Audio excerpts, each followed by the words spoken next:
When my daughter-in-law told me this was no longer my home, I smiled instead of crying. I remember standing there in the kitchen, my hands still wet from washing the breakfast dishes, and I just nodded. I think I even said something like, "I understand, dear." My voice didn't shake. My eyes stayed dry. I simply wiped my hands on the towel hanging by the sink, folded it neatly the way I always did, and walked back to what used to be my bedroom. It wasn't until I closed the door behind me that I realized my heart was breaking in a way I had never felt before. Not loud, not sudden, just quiet. Like something inside me was slowly folding in on itself. Piece by piece, until there was almost nothing left, I sat on the edge of the bed and stared at the wall. The same wall I had painted years ago when we first moved into this house. I chose a soft cream color because I wanted the room to feel warm, welcoming. I wanted it to be a place where love lived. And it was. For so long. This house held birthdays and laughter and late-night conversations. It held my son's childhood, his graduation photos still hanging in the hallway. It held the early years of his marriage, when everything still felt hopeful. And now, somehow, it was holding me too. But not the way I thought it would. I have lived 66 years on this earth. I have been a daughter, a sister, a wife, a mother, a grandmother. I have cooked thousands of meals, folded thousands of loads of laundry, wiped away thousands of tears. I have worked jobs I didn't love so my family could have what they needed. I have stayed up late worrying, woken up early preparing, and spent most of my life in the background, making sure everyone else could shine. And I was happy to do it. I truly was, because that is what love looked like to me. Quiet, steady, always there. But somewhere along the way, something changed. I'm not sure when it happened exactly. Maybe it was gradual, like the way a garden slowly becomes overgrown when you stop tending to it. Or maybe it was all at once, and I just didn't want to see it. Either way, I found myself sitting in a house that I helped build, surrounded by people I loved more than life itself, and yet I felt more alone than I ever had. My son didn't say much that morning. He was sitting at the table, scrolling through his phone, his coffee going cold in front of him. He barely looked up when his wife spoke to me. I wanted him to say something, anything, even just, "Mom, let's talk about this later," but he didn't. He just sat there, quiet, like he had already made his decision long before this moment. And maybe he had. Maybe they both had. Maybe I was the only one who didn't see it coming. I think that's what hurt the most. Not the words themselves, but the silence that came after. The silence that told me I wasn't worth defending, that I wasn't worth a conversation, that whatever I had done or failed to do had already been decided in meetings I was never invited to. And now I was just being informed, politely, calmly, as if we were discussing the weather. I used to think I knew my son. I used to think we were close. When he was a boy, he would run to me with every scraped knee, every bad dream, every tiny triumph. I was his safe place. I was the one he trusted. And even as he grew older, even as he became a man with his own life and his own responsibilities, I thought there was still a thread between us. A connection that couldn't be broken. But maybe I was wrong. Maybe that thread had frayed so slowly that I didn't notice until it finally snapped. I'm not angry. I want to make that clear. Anger feels too big, too loud for what I'm feeling. This is something quieter, something deeper. It's disappointment, yes. It's sadness, absolutely. But more than anything, it's confusion. Because I don't understand how we got here. I don't understand how a lifetime of love and sacrifice can be reduced to a single sentence spoken over breakfast. This is no longer your home. As if I were a guest who had overstayed my welcome. As if I hadn't given everything I had to make sure this family had a foundation to stand on. I keep replaying the moments in my mind, trying to figure out where I went wrong. Was it the time I offered to help with the baby and she said she had it covered? Was it the time I rearranged the pantry because I thought it would be easier to find things, and she redid it the next day without saying a word? Was it the birthday dinner I cooked for my son, using his favorite recipes, the ones I've made for him since he was a child, only to watch him take 2 bites and say he was full? I tried to read the signs. I tried to adjust. I tried to make myself smaller, quieter, less of a burden. But it was never enough. And now I'm here, sitting on the edge of this bed, in this room that used to feel like mine, wondering how much longer I have before I need to pack my things and find somewhere else to go, somewhere else to be. Because that's what's coming, isn't it? That's what those words meant. This is no longer your home. It's not a suggestion. It's a statement, a fact, a reality I need to accept. I think about my own mother sometimes. She passed away when I was in my 30s, long before I could understand what she must have gone through. She lived with us for a little while toward the end, and I remember feeling overwhelmed. I was raising my son, working long hours, trying to keep everything together, and suddenly I had one more person to take care of. I hate admitting that now. I hate that I ever felt that way, because she wasn't a burden. She was my mother. She was the woman who gave me life, who raised me, who sacrificed just as much for me as I have for my son. And yet, I felt frustrated. I felt tired. I felt like I didn't have room for one more responsibility. I never told her that. I never said those words out loud. But I wonder if she felt it anyway. I wonder if she could see it in my eyes, in the way I sighed when she asked for help, in the way I hurried through our conversations because I had 100 other things to do. And now I'm on the other side of that equation, and I finally understand. I understand what it feels like to love someone so deeply and still feel like you're in the way. To want to be close to them but sense that your presence is more of an inconvenience than a comfort. Maybe this is just the way it goes. Maybe every generation does this to the one before. We take and take and take while we're young, and then we grow up and forget where all that love came from. We build our own lives, our own families, and somewhere along the way, we stop looking back. We stop remembering. We stop making room.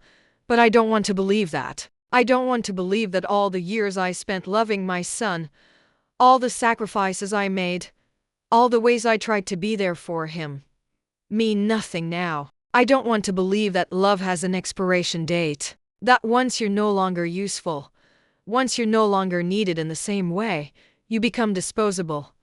And yet, here I am. I look around the room and I see all my things. My clothes hanging in the closet, my books stacked on the nightstand, the photo of my late husband on the dresser, his smile frozen in time, forever young, forever unchanged. I wonder what he would say if he were here. Would he tell me to fight for my place in this house? Would he tell me to stand up for myself, to demand the respect I deserve? Or would he tell me to let it go, to accept that things change, that people change, and that holding on too tightly only causes more pain? I miss him. I miss him so much it sometimes takes my breath away. He's been gone for 12 years now, and I thought I had made peace with his absence. I thought I had learned how to live without him. But in moments like this, I realize I haven't. I realize that I've just been pretending, moving through the days, filling the hours with tasks and routines, convincing myself that I'm okay. But I'm not okay. I haven't been okay for a long time.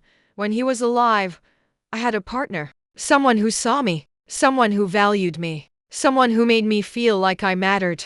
And when he died, I thought my son would step into that role. Not as a husband, of course, but as someone who would make sure I was taken care of. Someone who would honor the life his father and I built together. Someone who would remember, but he has his own life now, his own wife, his own child. And I understand that. I really do. I don't expect him to put me first. I don't expect him to center his world around me the way I once centered mine around him. But I also didn't expect this. I didn't expect to feel like a stranger in the home I helped create. I didn't expect to be tolerated instead of loved.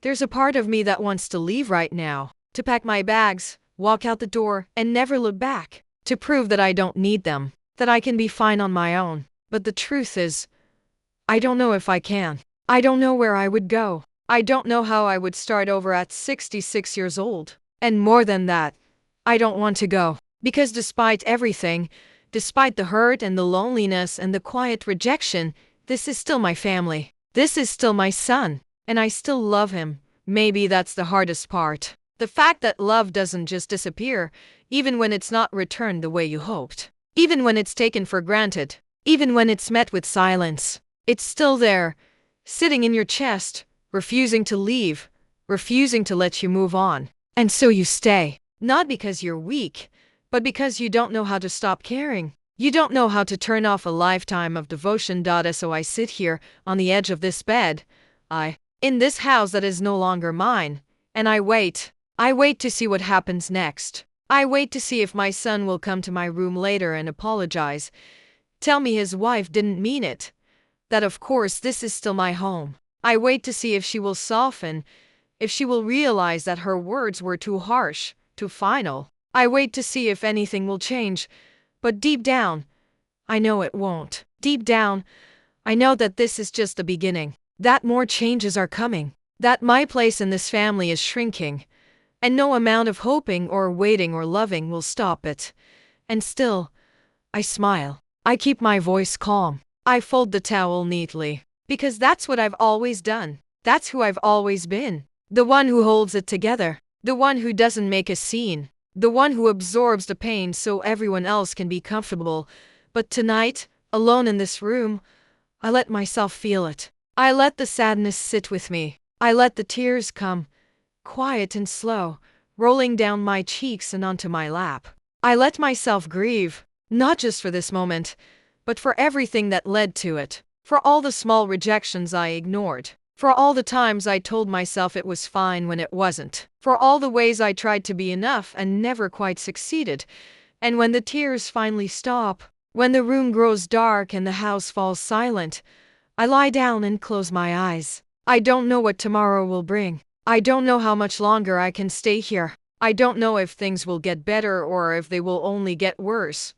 But I know this. I know that I am still here. I know that I am still breathing. I know that even in the midst of this quiet heartbreak, I am still standing. And maybe, just maybe, that's enough for now. He wasn't always this quiet. There was a time when my voice filled rooms, when I laughed easily and loved freely, when life felt full of possibility. I was young once, and the world seemed so much simpler then. I grew up in a small town where everyone knew everyone, where neighbors were like family and family was everything. My parents weren't wealthy, but we had enough. We had love. We had routines. We had Sunday dinners and summer evenings on the porch and the kind of ordinary, beautiful life that you don't appreciate until it's gone. I was the middle child. Not the oldest, not the baby, just somewhere in between. And maybe that's why I learned early on how to keep the peace. How to read a room. How to sense when someone needed space and when they needed comfort. I became good at making myself useful. Good at being the one people could count on. And I liked it. I liked being needed. I liked knowing that I had a role, a purpose.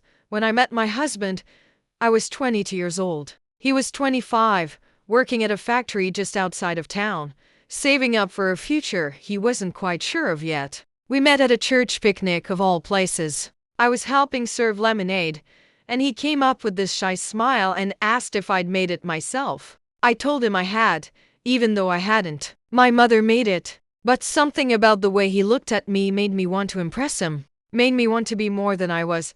We started talking, and we didn't stop for hours. He told me about his dreams of owning a little house one day, maybe near the water, with a porch big enough for a couple of rocking chairs. He told me about his parents, who had passed away when he was young, and how he'd been raised by an aunt who did her best but was always a little distant. He told me he wanted a family of his own someday. A real family. The kind that ate dinner together and took care of each other and stuck around.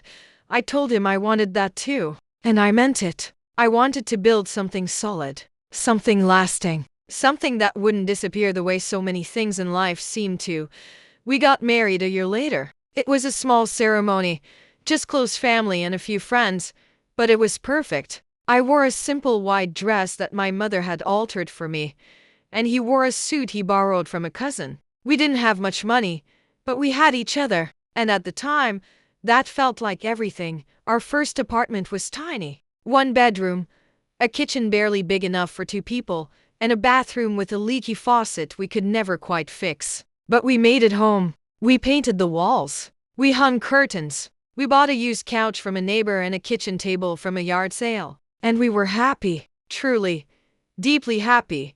We both worked. I took a job at a local diner, waiting tables and learning how to smile through exhaustion. He kept working at the factory, putting in long hours, coming home with sore muscles and dirt under his fingernails. But we didn't complain. We were building something, saving up, planning for the future. And then, 3 years into our marriage, I found out I was pregnant. I remember the moment I told him. We were sitting at that old kitchen table, eating spaghetti I'd made from a recipe I'd gotten from a coworker. I just blurted it out. "I think I'm going to have a baby." He dropped his fork, stared at me, and then he smiled. The biggest, brightest smile I'd ever seen. He came around the table, pulled me into his arms, and held me so tight I could barely breathe. And I cried. Happy tears. Overwhelmed tears. Tears that came from a place so deep I didn't even know it existed. Our son was born on a rainy October morning. The kind of rain that taps gently on the windows and makes everything feel soft and new. He was small, just over 6 pounds, with a head full of dark hair and the tiniest fingers I'd ever seen. When they placed him in my arms, I felt something shift inside me. A love so fierce, so immediate, it almost scared me. I looked at my husband, and I saw the same thing in his eyes. This was it. This was what we'd been working toward. This was our family.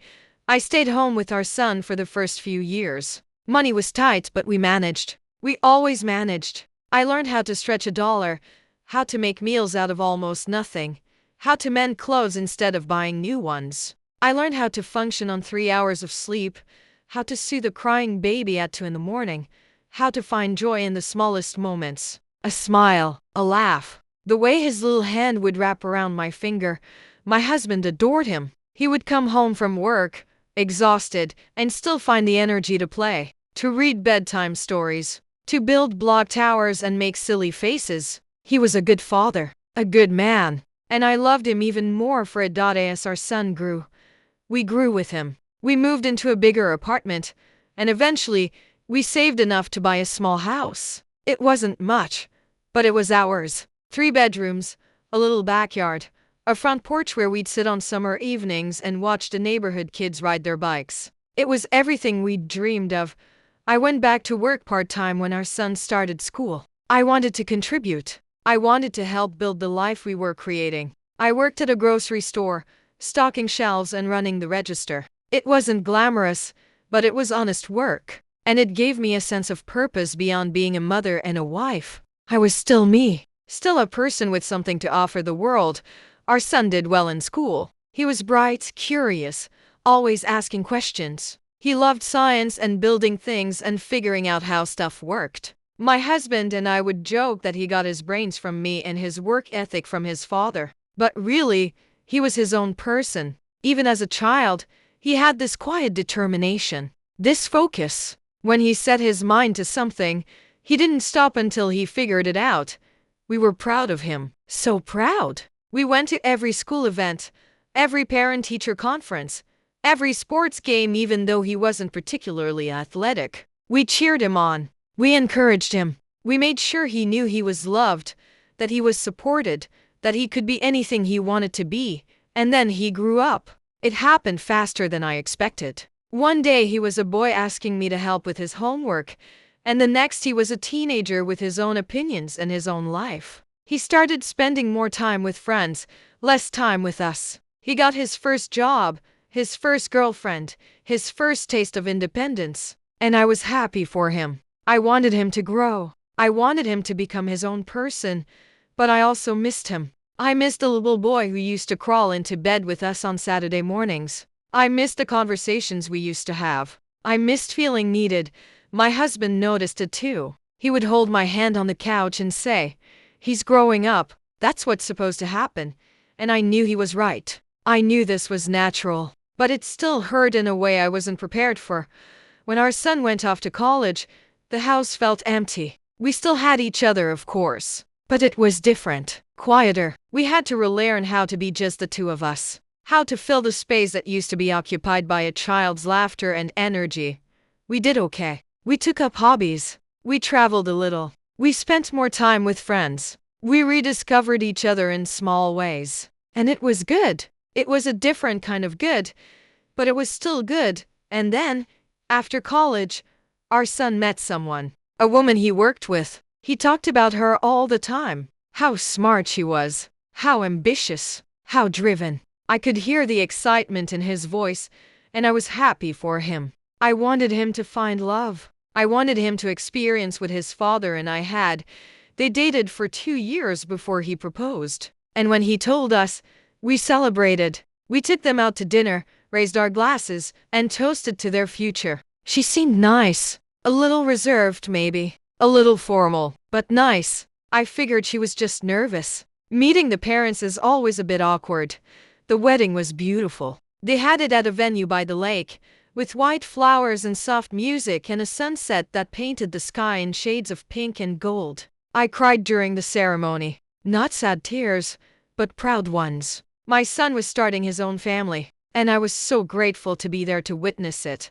After they got married, they moved into an apartment across town. We didn't see them as often, but that was expected. They were building their own life, and I respected that. I didn't want to be the kind of mother who hovered or demanded attention. I wanted to give them space, but then my husband got sick. It started small, fatigue, a cough that wouldn't go away. We thought it was just a cold, maybe allergies, but it got worse. And after months of tests and doctor visits and sleepless nights, we got the diagnosis. Cancer.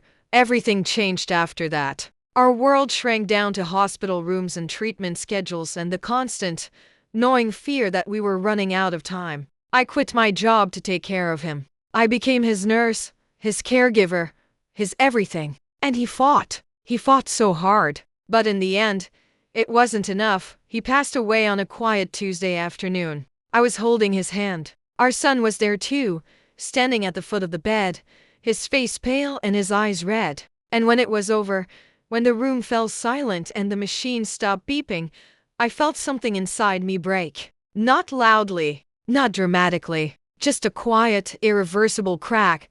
The funeral was a blur. People came. People said kind things. People brought casseroles and flowers and cards with words that were supposed to comfort, but mostly just reminded me of what I'd lost. And then everyone went home, and I was alone. Our son stayed with me for a few days after the funeral. He helped with paperwork, with phone calls, with all the awful logistics that come with death. And then he went back to his own life, his own wife. And I understood. I really did. But I also felt abandoned in a way I couldn't quite articulate. I tried to keep going. I tried to find a new routine, a new normal. But the house felt too big and too empty. I couldn't sleep in our bedroom anymore. I couldn't sit in his chair. I couldn't look at his photos without falling apart. And then, about 6 months after he passed, our son called. He said he and his wife had been talking. They were worried about me. They didn't like the idea of me living alone. They had a spare room. They wanted me to move in with them. At first, I hesitated.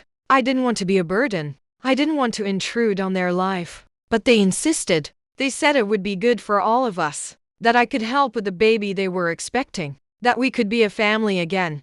And so I said yes. I packed up my things, said goodbye to the house my husband and I had built together, and I moved in with my son and his wife. I thought it would be a new beginning, a chance to heal, a chance to feel connected again, but it wasn't. The first few weeks after I moved in, everything felt careful, polite, like we were all walking on eggshells, trying to figure out how to exist in the same space without stepping on each other's toes. My daughter-in-law, Emily, showed me to my room. It was small but clean, with a window that looked out onto the backyard. She'd put fresh sheets on the bed and cleared out half the closet for my things. She smiled when she opened the door and said, "I hope you'll be comfortable here." And I thanked her. I told her it was perfect. Because it was. Or at least, it should have been. I tried to make myself useful from the start. I didn't want to just sit around and be taken care of. I wanted to contribute. So I started cooking. I'd wake up early and make breakfast before my son left for work. Eggs, toast, coffee. Simple things. The kinds of meals I used to make for him when he was growing up. I thought he'd appreciate it. I thought it would remind him of home. But most mornings, he'd come into the kitchen already dressed, already in a hurry, and he'd grab a granola bar from the pantry and say he'd eat in the car. Emily would come down a few minutes later, glance at the table I'd set, and pour herself a smoothie she'd made the night before. She'd smile at me, say good morning, and then take her drink to the living room where she'd sit with her laptop and start working, and I'd be left standing there, looking at the food I'd made, watching it go cold. I told myself it was fine. They were busy. They had their own routines. I couldn't expect them to change everything just because I was there. So I adjusted. I stopped making breakfast for them and just made it for myself. I tried to stay out of the way. I'd spend my mornings reading or watching television or walking around the neighborhood. I'd wait until they were both gone before I did anything in the kitchen. I didn't want to be in the way. But then Emily got pregnant. Really pregnant. She was about 5 months along when I moved in, and I could see how tired she was. How uncomfortable. I wanted to help. I wanted to do something. So I started doing little things. I'd fold the laundry when I saw it piling up. I'd wipe down the kitchen counters after dinner. I'd pick up groceries if I noticed we were running low on something. At first, Emily seemed grateful. She'd say thank you, tell me I didn't have to do all that. But I insisted. I wanted to be helpful. I wanted her to know that I wasn't just taking up space, that I could still be useful. But then things started to shift. Small things. Things I didn't notice at first. Like the way she'd reorganize the pantry after I'd put the groceries away. Or the way she'd rewash the dishes I'd just cleaned. Or the way she'd redo the laundry, refolding everything I'd just folded. I didn't say anything. I figured she had her own way of doing things. Her own system. And this was her house after all. I was just a guest. So I kept quiet and tried not to take it personally. But it kept happening. And each time it did, I felt a little smaller. A little more invisible. Like nothing I did was quite right. Like I was constantly making mistakes I didn't even know I was making. One afternoon, I was in the kitchen making soup. It was my husband's recipe. The one I used to make for our son when he was sick or sad or just needed something warm. I thought it might be nice to have it simmering on the stove when they got home from work. Something comforting. Something familiar. Emily came home first. She walked into the kitchen, saw the pot on the stove, and asked what I was making. I told her. I even said I'd made extra so we could have it for dinner. She nodded, said that was nice, and then opened the fridge and pulled out a container of pre-made meals she'd ordered online. She said she'd already planned dinner for the week and that she was trying to stick to a specific diet for the pregnancy. I felt my face flush. I felt embarrassed, like I'd overstepped. I told her I didn't know, that I was sorry, that I should have asked first. She said it was fine, that I could save the soup for another time. But her voice was tight, clipped, and I knew it wasn't fine. I put the soup in the fridge and went to my room. I sat on the bed and stared at the wall, replaying the conversation in my head, trying to figure out what I'd done wrong. I just wanted to help. I just wanted to do something kind. But somehow, it had turned into another mistake. That night at dinner, my son didn't mention the soup. He ate the pre-made meal Emily had warmed up, scrolled through his phone, and barely said 2 words. I tried to make conversation. I asked about his day. He said it was fine. I asked if anything interesting had happened. He shrugged, said not really. And that was it. We ate in silence. And when dinner was over, they both went to the living room to watch a show I'd never heard of. I cleaned up the kitchen, even though Emily had told me I didn't need to, and then I went back to my room. It became a pattern. Me trying, them pulling away, me offering, them declining, me existing, them tolerating. I started to notice other things too, like the way Emily would stiffen when I came into a room, or the way my son would suddenly get quiet when I sat down on the couch, or the way they'd have entire conversations in front of me without including me, as if I weren't even there. I told myself I was imagining it, that I was being too sensitive, that I was looking for problems where there weren't any. But deep down, I knew something had shifted. I just didn't know what to do about it. One evening, I was in the living room reading a book when Emily came in and started putting together the baby's crib. She'd ordered it online, and it had just arrived that afternoon. I watched her for a moment, saw her struggling with the instructions, and I asked if she needed help. She looked up, hesitated, and then said, "I've got it." I nodded, went back to my book, but a few minutes later, I heard her sigh in frustration. I looked up again and saw her sitting on the floor, surrounded by pieces of wood and screws, looking completely overwhelmed. I put my book down and got up. I knelt beside her and said, "Let me help. I'm good with this kind of thing." She didn't say yes, but she didn't say no either. So I picked up the instructions, read through them, and started sorting the pieces. We worked in silence for a while, and slowly, the crib started to take shape. I thought maybe this was a turning point. Maybe this was a moment where we could connect, where I could show her that I wasn't trying to take over. I was just trying to be useful. But then my son came home. He walked into the room, saw us both on the floor, and asked what we were doing. Emily looked up and said, "Your mom's helping me with the crib." And he frowned. Actually frowned. He said, "I thought we were going to do that together this weekend." Emily's face changed. She looked at me, then back at him, and said, "I know. I just wanted to get started." But I could hear it in her voice. The apology, the regret, not for starting without him, but for letting me help. I stood up. I said it was okay, that they could finish it together, that I just wanted to help. My son didn't say anything. He just nodded, and I went back to my room. I lay in bed that night, staring at the ceiling, replaying the moment over and over. And I realized something. I realized that no matter what I did, I was always going to be in the way. I was always going to be the extra person, the one who didn't quite fit. The baby was born on a cold January morning. A little girl, 7 pounds, 3 ounces. They named her Grace, and she was perfect. Absolutely perfect. I cried when I held her for the first time, not just because she was beautiful, but because I felt like maybe, just maybe, this was the thing that would bring us all together. This tiny person who connected all of us. For a few days, it felt like it might. Emily was exhausted from the birth, and I helped where I could. I held the baby while she slept. I made meals. I did laundry. I tried to be the kind of support I thought a new mother needed. But then Emily's mother came to visit, and everything changed again. Her mother stayed for 2 weeks, and during that time, I became invisible. Emily's mother took over everything. She was the one holding the baby. She was the one giving advice. She was the one sitting with Emily, talking and laughing and sharing stories. And I was just there, in the background, watching. I didn't mind at first. I understood. Emily was close with her mother. Of course she'd want her there. Of course she'd lean on her. But as the days went on, I started to feel like I was being pushed out. Like there was no room for 2 grandmothers. Like I'd been replaced. One afternoon, I came into the living room and saw Emily's mother holding Grace, rocking her gently and singing a lullaby. Emily was sitting beside her, smiling, her head resting on her mother's shoulder. And my son was there too, sitting in the chair across from them, watching with this soft, content expression.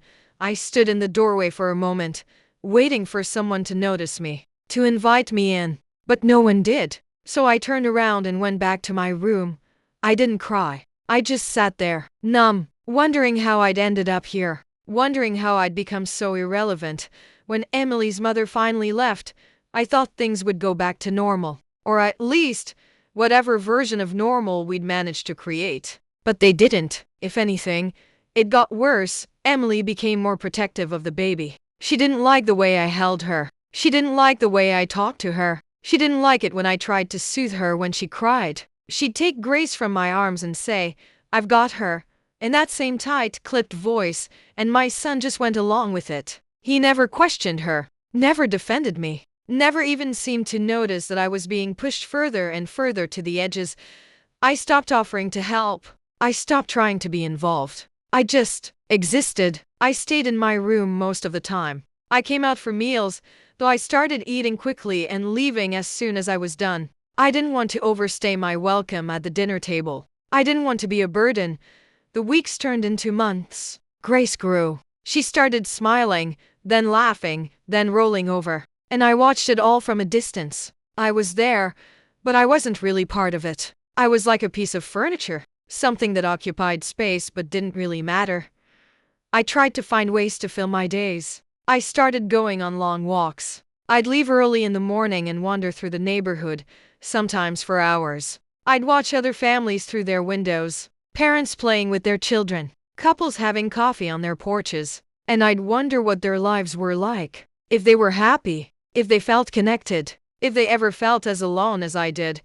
I also started going to the library. I'd sit in the quiet section and read. Sometimes I'd read the same page 5 times without absorbing a single word because my mind was somewhere else. Thinking about how I got here, thinking about what I could have done differently, thinking about whether this feeling would ever go away.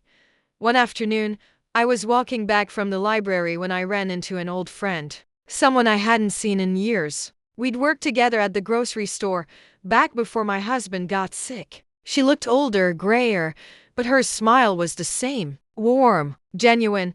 We went to a coffee shop and talked for over an hour. She told me about her life, her grandchildren, her garden, her volunteer work at the community center, and I told her about mine. Or at least, I tried to. I told her I was living with my son and his family, that they had a new baby, that things were good. But she looked at me with these knowing eyes and said, "Are they really?" And I felt my throat tighten. I felt tears starting to form, and I had to look away. I couldn't answer her, because the truth was too heavy, too complicated, too painful.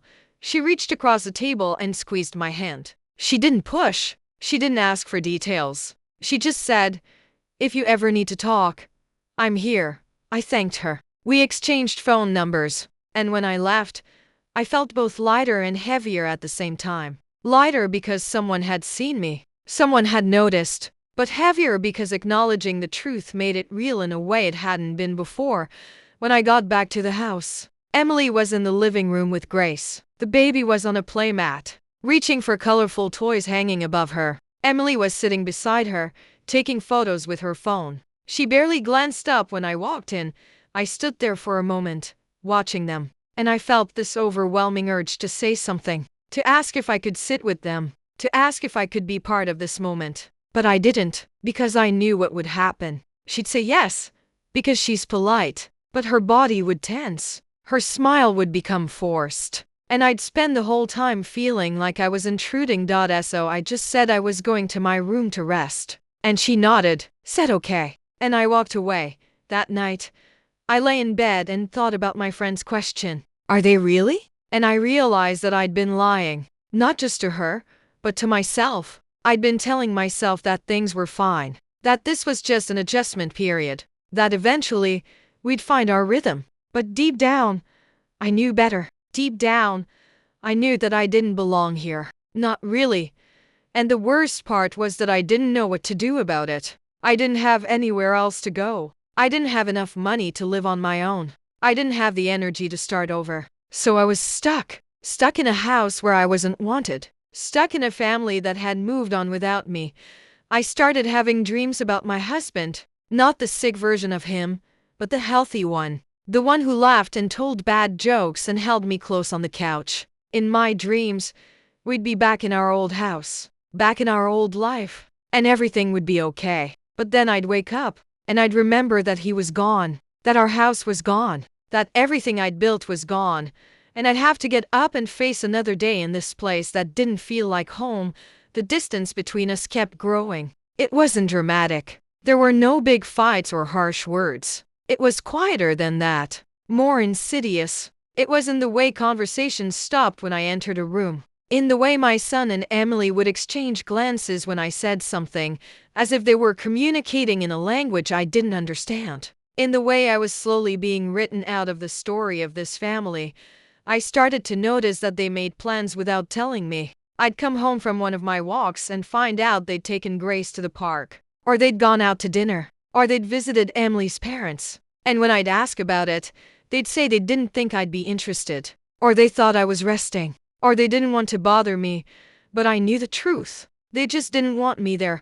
One Saturday morning, I woke up to an empty house. I walked through the rooms calling out, but no one answered. There was a note on the kitchen counter, Emily's handwriting. It said they'd gone to a baby class at the community center and would be back in a few hours.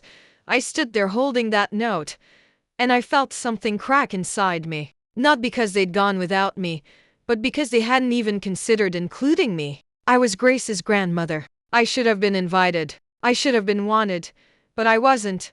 I spent that morning cleaning. I deep cleaned the kitchen, scrubbing every surface until it gleamed. I vacuumed the entire house. I organized the closets. I did everything I could think of to make myself useful, to prove that I had value, that I deserved to be here. When they came home, Emily walked in with Grace in her arms and my son carrying a diaper bag. They were laughing about something. Some joke from the class, I guess. Emily saw the kitchen and paused. She looked around, took in all the work I'd done, and said, "You didn't have to do all this." I told her I wanted to help, that I didn't mind. And she said, "I appreciate it, but I have a cleaning service that comes on Mondays." I felt my face flush. I felt stupid, like a child who'd made a mess trying to help. I mumbled something about just wanting to be useful and then excused myself to my room. I sat on the bed and stared at my hands. These hands that had worked so hard for so many years. These hands that had cooked and cleaned and cared for people. And now they felt useless, unwanted.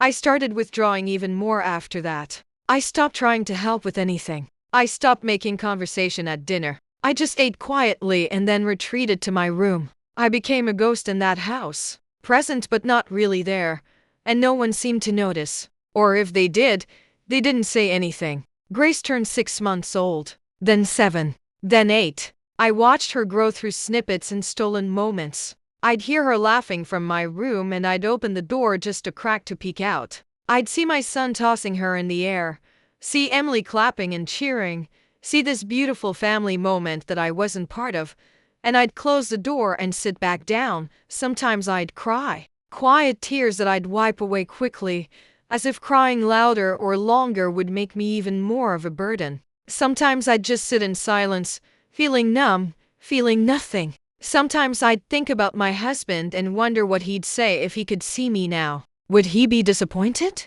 Would he tell me to stand up for myself? Would he tell me to leave? I thought about leaving a lot during those months. I'd lie awake at night and imagine what it would be like to pack my bags and just go. To find a small apartment somewhere. To live alone. To not have to feel this constant, gnawing sense of being unwanted.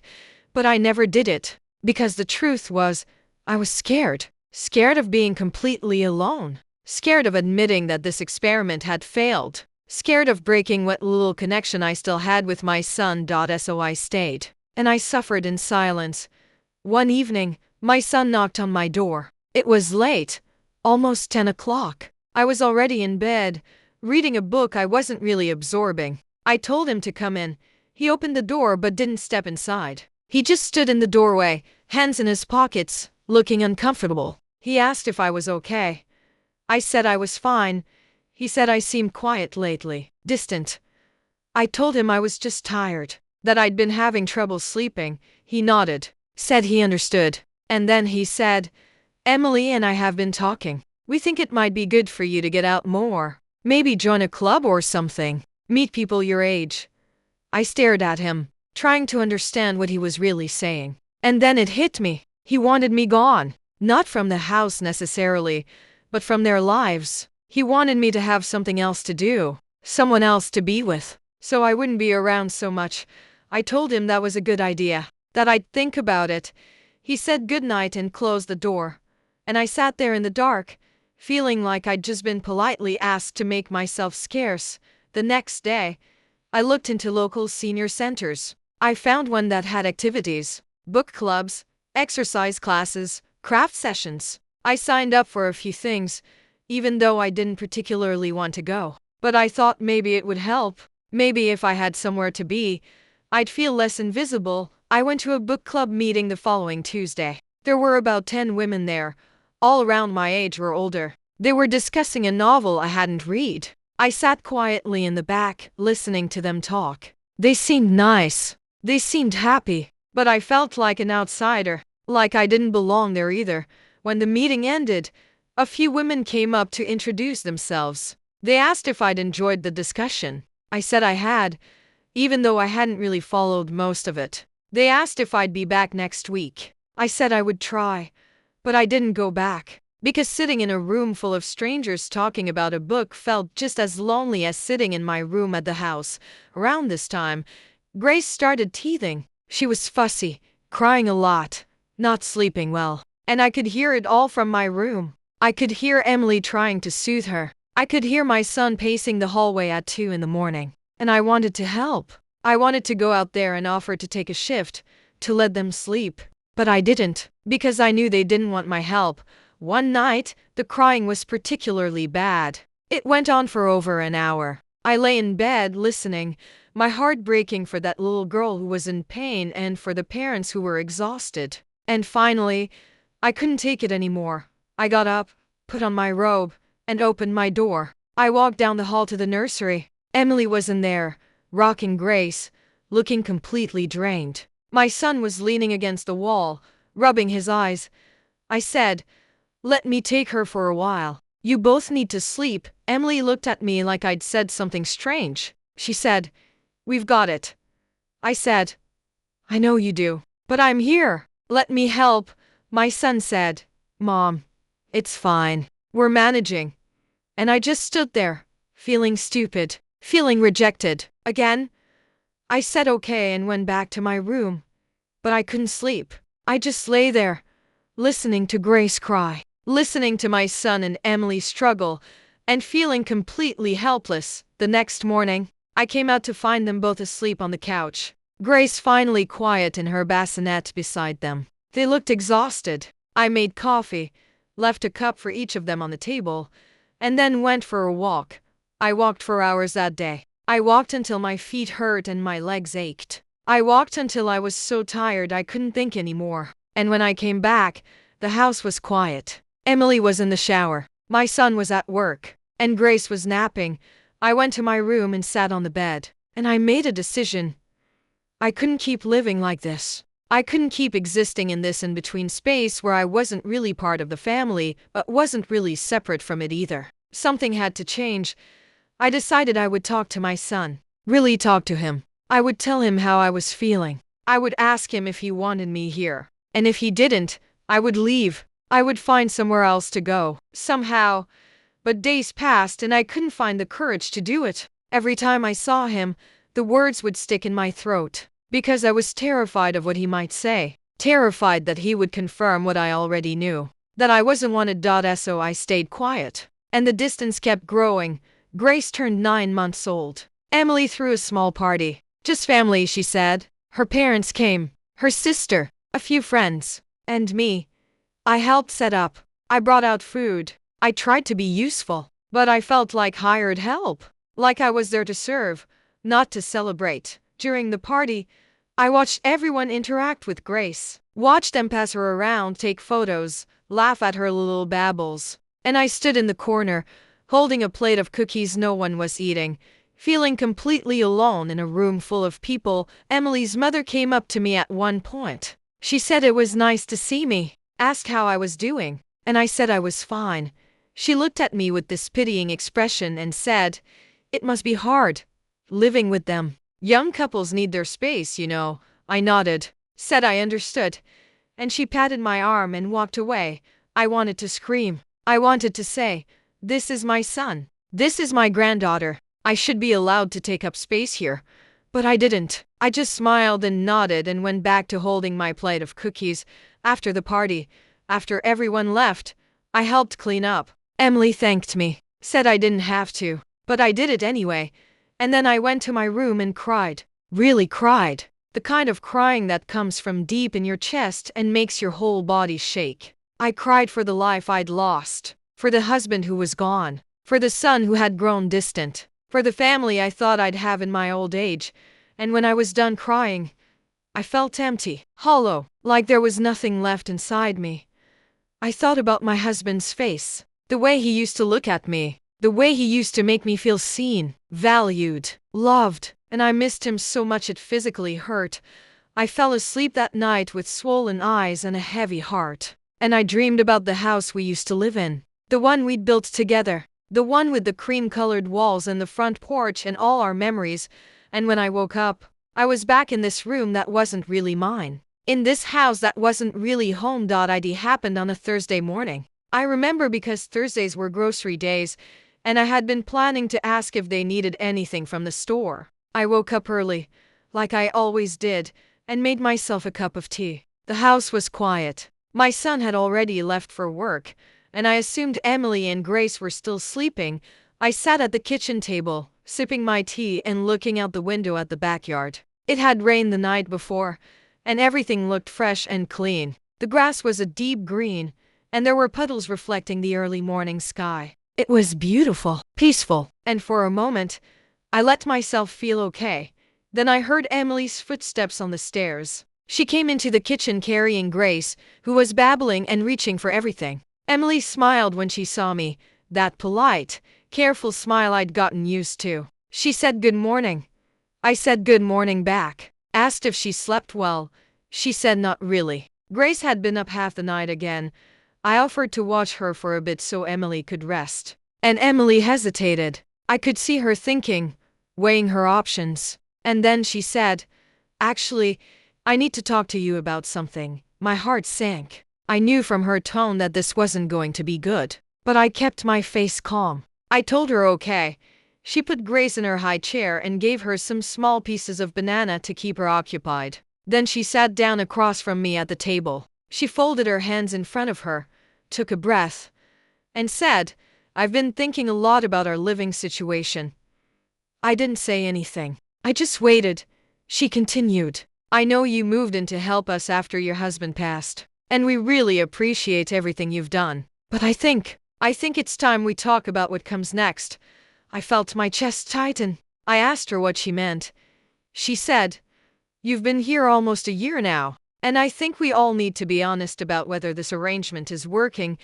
I asked if I'd done something wrong. She said no, not exactly. But then she started listing things. Small things. Things I hadn't even realized were problems. She said I rearranged things in the kitchen and it made it hard for her to find what she needed. She said I did laundry when she'd specifically asked me not to because she had a system. She said I made comments about how she was raising Grace that made her feel criticized. Even though I'd never meant them that way, I sat there listening, feeling like I was being presented with evidence of crimes I didn't know I'd committed. And with each thing she said, I felt smaller, more insignificant. When she finished, there was silence. Grace was still happily eating her banana, completely oblivious to what was happening. And I just sat there, trying to process, trying to understand how helping had become hurting, how caring had become criticism.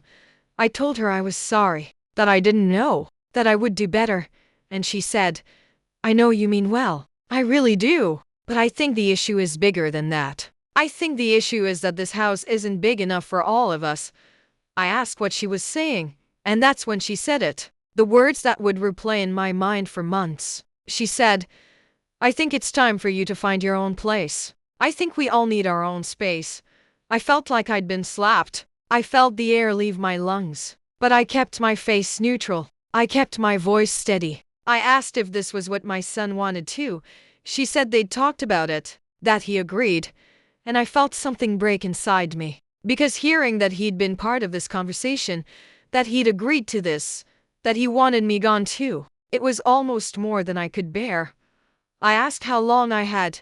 She said they weren't kicking me out, that I could take my time finding a place, that they just needed to know I was working toward it.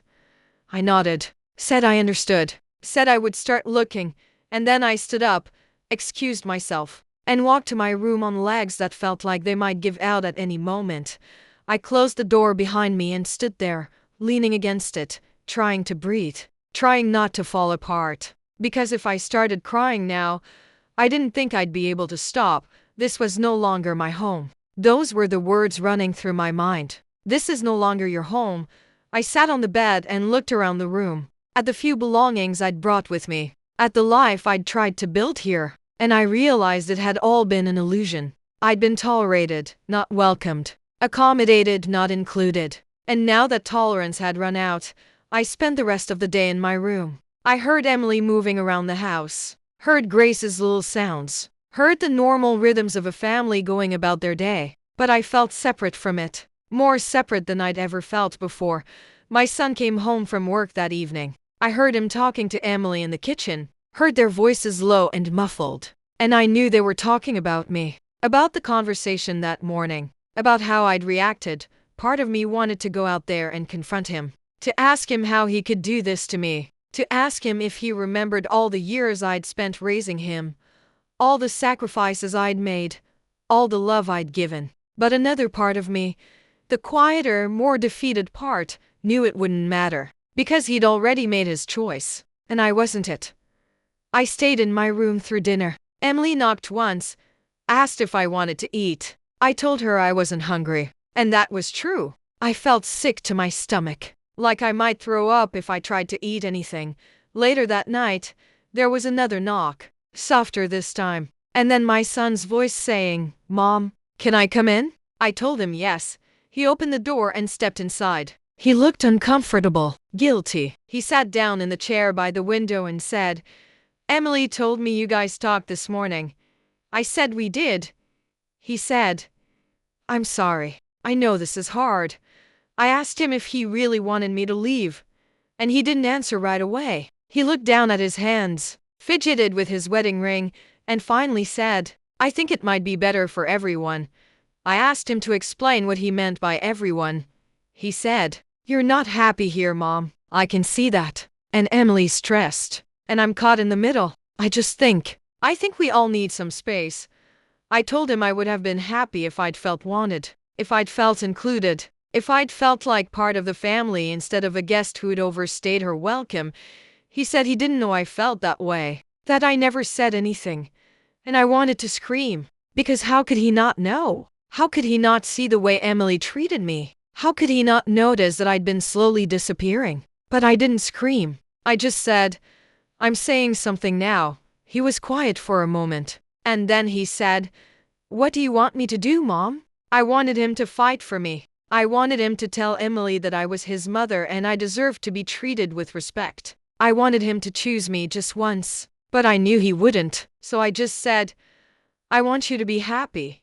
He looked relieved, like I'd just given him permission to let me go. He stood up, said he'd help me find a place, that he'd make sure I was taken care of. And then he left, and I sat there in the dark, feeling more alone than I'd ever felt in my entire life. The next few days were strange. We all moved around each other carefully, like we were afraid of breaking something. Emily was overly polite. My son avoided eye contact. And I went through the motions of living while feeling completely numb inside.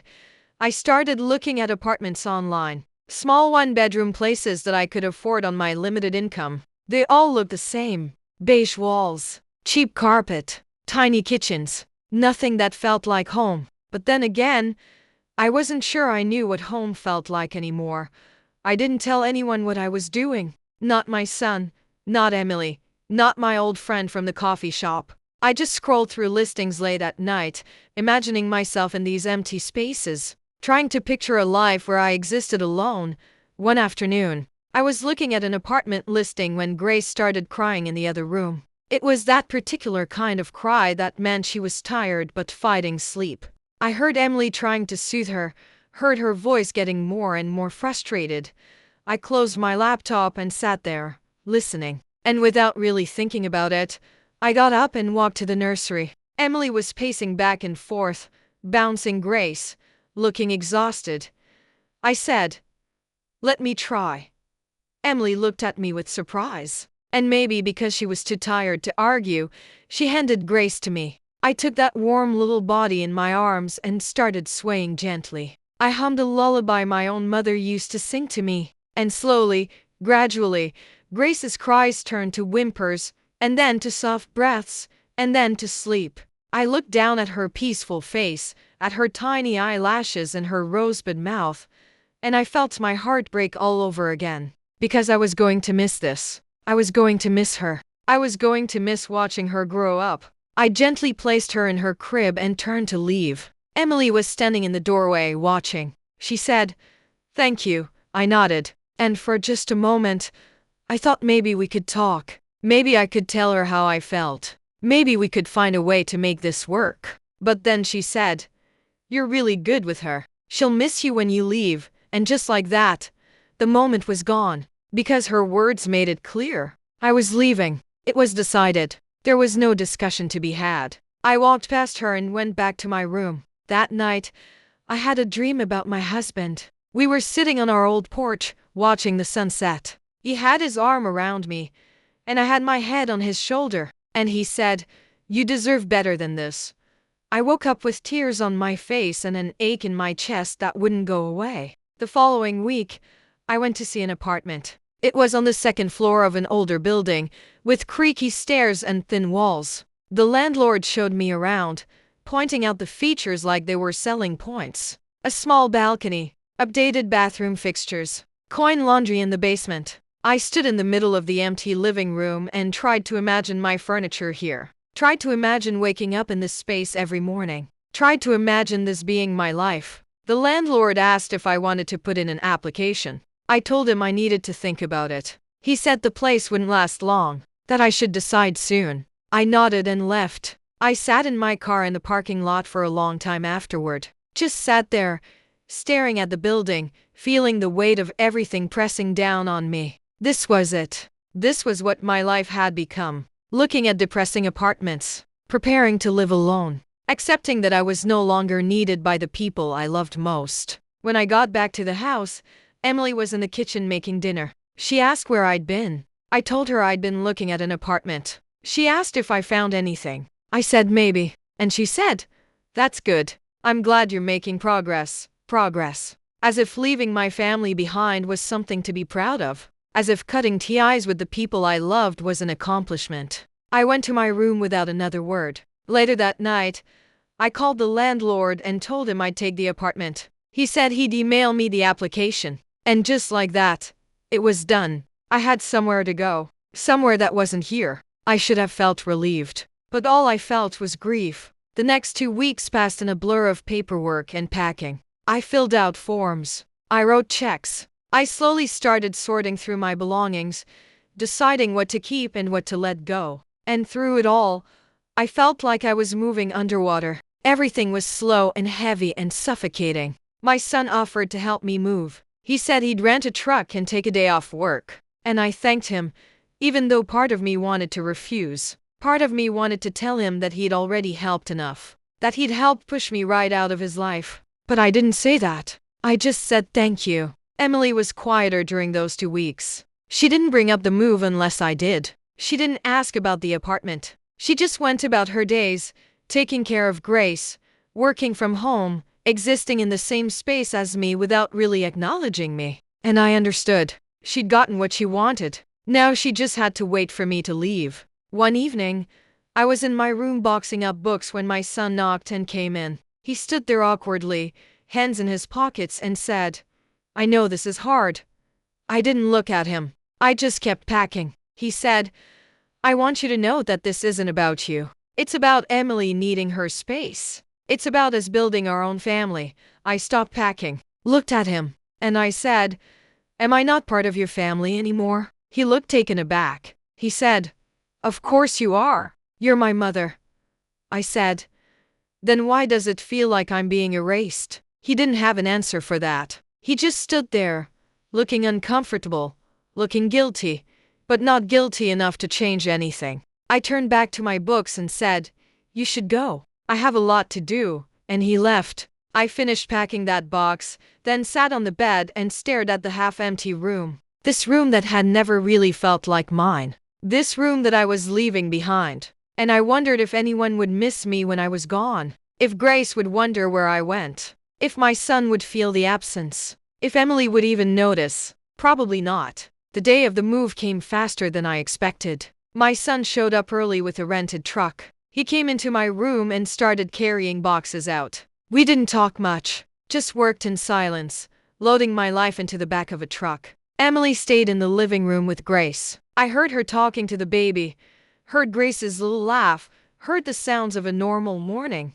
And I realized that this was what they wanted. This normal life without me in it. When everything was loaded, I stood in the doorway of my room one last time. I looked at the empty space, at the marks on the wall where I'd hung a few photos, at the slight indentation in the carpet where my bed had been. And I felt nothing. This room had never been mine. Not really. I walked through the house, taking it all in one last time. The kitchen where I'd cooked meals no one ate. The living room where I'd sat in silence while they watched TV. The nursery where I'd rocked Grace to sleep that one time. All these spaces that held memories of feeling invisible. Emily was standing by the front door with Grace in her arms. She said, "Thank you for everything you did while you were here," like I'd been a house guest, like I'd been someone doing them a favor. I forced a smile and said, "Take care of each other." She nodded, and that was it. No hug, no tears, no acknowledgement that this was the end of something. I walked out to the truck where my son was waiting. He drove me to my new apartment, helped me unload everything, and then stood in the middle of my new living room looking like he wanted to say something but didn't know what. Finally, he said, "I'll come visit, and you can come see us anytime. You're still Grace's grandmother." I told him okay. He hugged me. A quick, awkward hug that felt obligatory. And then he left, and I was alone. Completely, utterly alone. Surrounded by boxes in an apartment that smelled like someone else's life. I sat on the floor and looked around. This was it. This was my new reality. I didn't cry. I was too numb to cry. I just sat there as the afternoon light faded and the room grew dark. And I thought about how I'd gotten here. How a lifetime of love and sacrifice had led to this moment. Alone in an empty apartment with secondhand furniture and walls so thin I could hear my neighbor's television. Eventually, I got up and started unpacking. Not because I wanted to, but because I didn't know what else to do. I put dishes in cabinets. I hung clothes in the closet. I made the bed with sheets that smelled like laundry detergent from the new building's machines. And slowly, mechanically, I turned this space into something resembling a home. But it didn't feel like home. It felt like exile. The first night in the apartment was the longest night of my life. I couldn't sleep. The bed felt wrong. The sounds were wrong. Everything was wrong. I lay there in the dark, listening to sirens in the distance and voices from the apartment next door. And I missed my husband so intensely it felt like a physical pain. I missed having someone to talk to, someone to hold. Someone who made me feel less alone in the world. I got up around 3 in the morning and made tea. I sat at my small kitchen table and looked out the window at the parking lot below. Under the streetlights, I could see a few scattered cars and an overflowing dumpster. This was my view now. This was what I had to look forward to. I thought about calling my son, telling him I'd made a mistake, asking if I could come back. But I knew what would happen. He'd make excuses. Emily would be uncomfortable. And I'd end up right back where I was, feeling unwanted and in the way. So I didn't call. I just sat there with my tea and watched the night slowly turn into morning. The first few weeks in the apartment were a strange kind of hell. Not loud or dramatic, but quiet and suffocating. I went through the motions of living without really feeling alive. I woke up. I made breakfast. I watched television I didn't care about. I went for walks around the neighborhood. I came home. I made dinner. I went to bed. And then I did it all over again. My son called once during the first week. Asked how I was settling in. I told him fine. He said that was good. Then there was silence. Neither of us knowing what else to say. He promised to visit soon. I told him not to worry about it. That I knew he was busy. He didn't visit. Emily sent a text message with a photo of Grace. The baby was sitting up, reaching for a toy, looking happy and healthy. The message said, "Thought you'd want to see this." I stared at that photo for a long time. At my granddaughter who was growing up without me, who would probably barely remember me, who would grow up thinking of me as the grandmother who lived far away and visited sometimes but wasn't really part of her life. I saved the photo, but I didn't respond. What was I supposed to say? Thank you for the reminder of everything I'm missing. I tried to establish routines. I started going to a senior center on Tuesdays and Thursdays. There were exercise classes and craft sessions and meals where everyone sat together at long tables. The people were nice enough. They smiled and made small talk and asked polite questions about my life. But I couldn't connect with anyone. I'd sit at those tables, surrounded by people, and feel just as alone as I did in my apartment. Maybe more alone, because at least in my apartment, I didn't have to pretend. One woman at the center, Margaret, seemed determined to befriend me. She was 73, had 5 grandchildren, and talked constantly about her family, about the birthday parties and the school plays and the Sunday dinners where everyone gathered at her house. And I'd sit there listening, smiling and nodding, while inside I was screaming, because I wanted that. I wanted to be the grandmother with stories about Sunday dinners and birthday parties. I wanted to be included. I wanted to matter. But I didn't say any of that. I just listened and smiled and felt the distance between her life and mine grow wider with every word. I started having trouble sleeping. I'd lie awake for hours, my mind racing with thoughts I couldn't shut off, replaying conversations, analyzing moments, trying to figure out where everything went wrong. And when I finally did sleep, I'd have dreams about my old life, about my husband, about the house we built together, about my son as a little boy, and then I'd wake up and remember where I was, and the grief would hit me all over again. One night, around 2 in the morning, I couldn't take it anymore. I got up, got dressed, and went for a walk. The streets were empty and quiet. Just me and the occasional car passing by. I walked for over an hour, not really going anywhere, just moving because staying still felt impossible. I ended up at a park near my old neighborhood. The neighborhood where I used to live with my husband, where I raised my son, where I thought I'd grow old. I sat on a bench and looked at the houses around me. Most of them were dark, everyone inside sleeping peacefully in their beds. And I wondered what their lives were like. If they were happy, if they felt connected to the people they loved, if they ever felt as lost as I did. I sat there until the sky started to lighten, until the first hints of dawn appeared on the horizon. And then I walked back to my apartment, exhausted but still unable to sleep. The isolation started to do something to me. I could feel myself changing, becoming quieter, more withdrawn. I stopped trying to make conversation with my neighbors. I stopped going to the senior center. I stopped answering when my son called, which became less and less frequent anyway, just existed. Day after day, week after week, living but not really alive. One afternoon, I was at the grocery store when I saw them. My son, Emily, and Grace. They were in the produce section, Emily picking out apples while my son pushed a cart with Grace sitting in the front, babbling happily. I froze. My first instinct was to go over to them, to say hello, to see my granddaughter up close. But something stopped me. Maybe it was pride. Maybe it was fear of rejection. Maybe it was just exhaustion. So I turned around and left. I abandoned my half-full cart and walked out of the store. I sat in my car in the parking lot, watching them through the window, watching them move through the store like a perfect little family, watching them exist without me, and I realized that I'd become a stranger to them, that whatever relationship we'd had was gone, that I was now just someone they used to know. I drove back to my apartment and cried, really cried, the kind of crying that empties you out and leaves you hollow. I cried for my husband. I cried for the family I thought I'd have. I cried for the grandmother I wanted to be but wasn't allowed to become. I cried for myself, for the woman who'd given everything and ended up with nothing. When I was done crying, I felt different. Lighter in some ways, heavier in others. But mostly, I just felt done. Done hoping things would change. Done waiting for my son to realize what he'd done. Done trying to be someone I wasn't.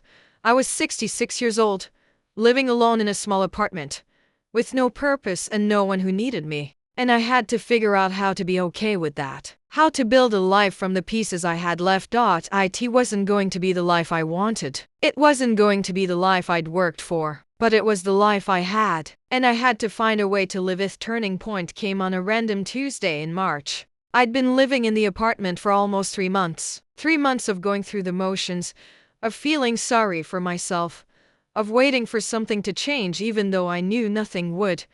I woke up that morning and looked at myself in the bathroom mirror. Really looked. And I didn't like what I saw. My eyes were tired, circled with dark shadows. My face looked drawn. I'd lost weight. Not in a healthy way, but in the way people do when they stop caring about themselves.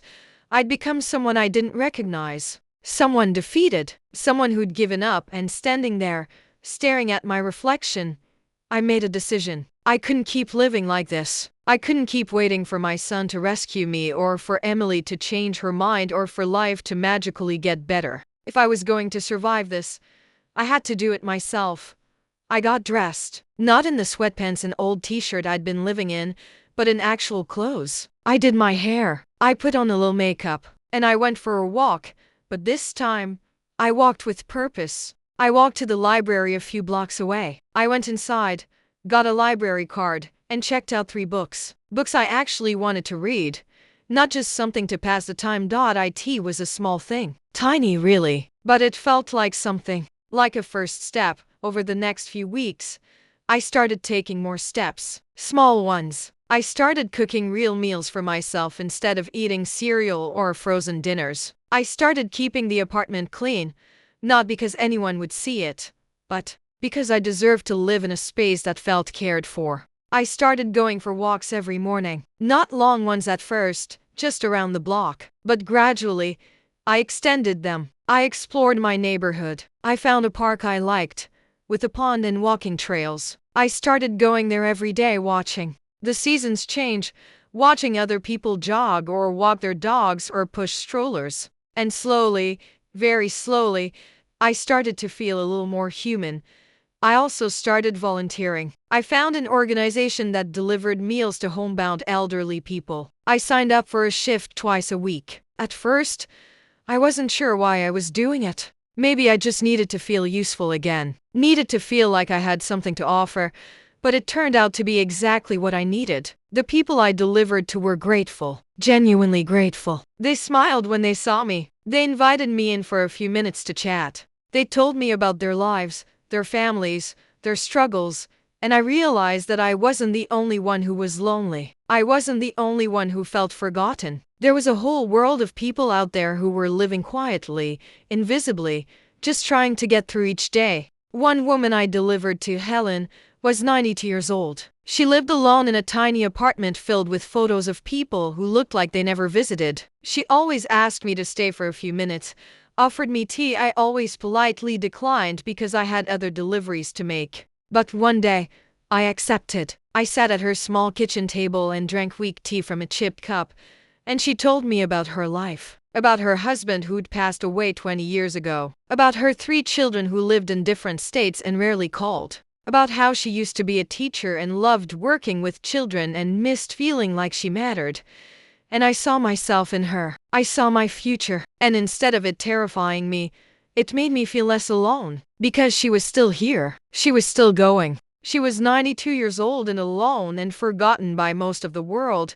But she was still trying. When I left her apartment that day, she hugged me. A real hug, tight and sincere. And she said, "Thank you for seeing me."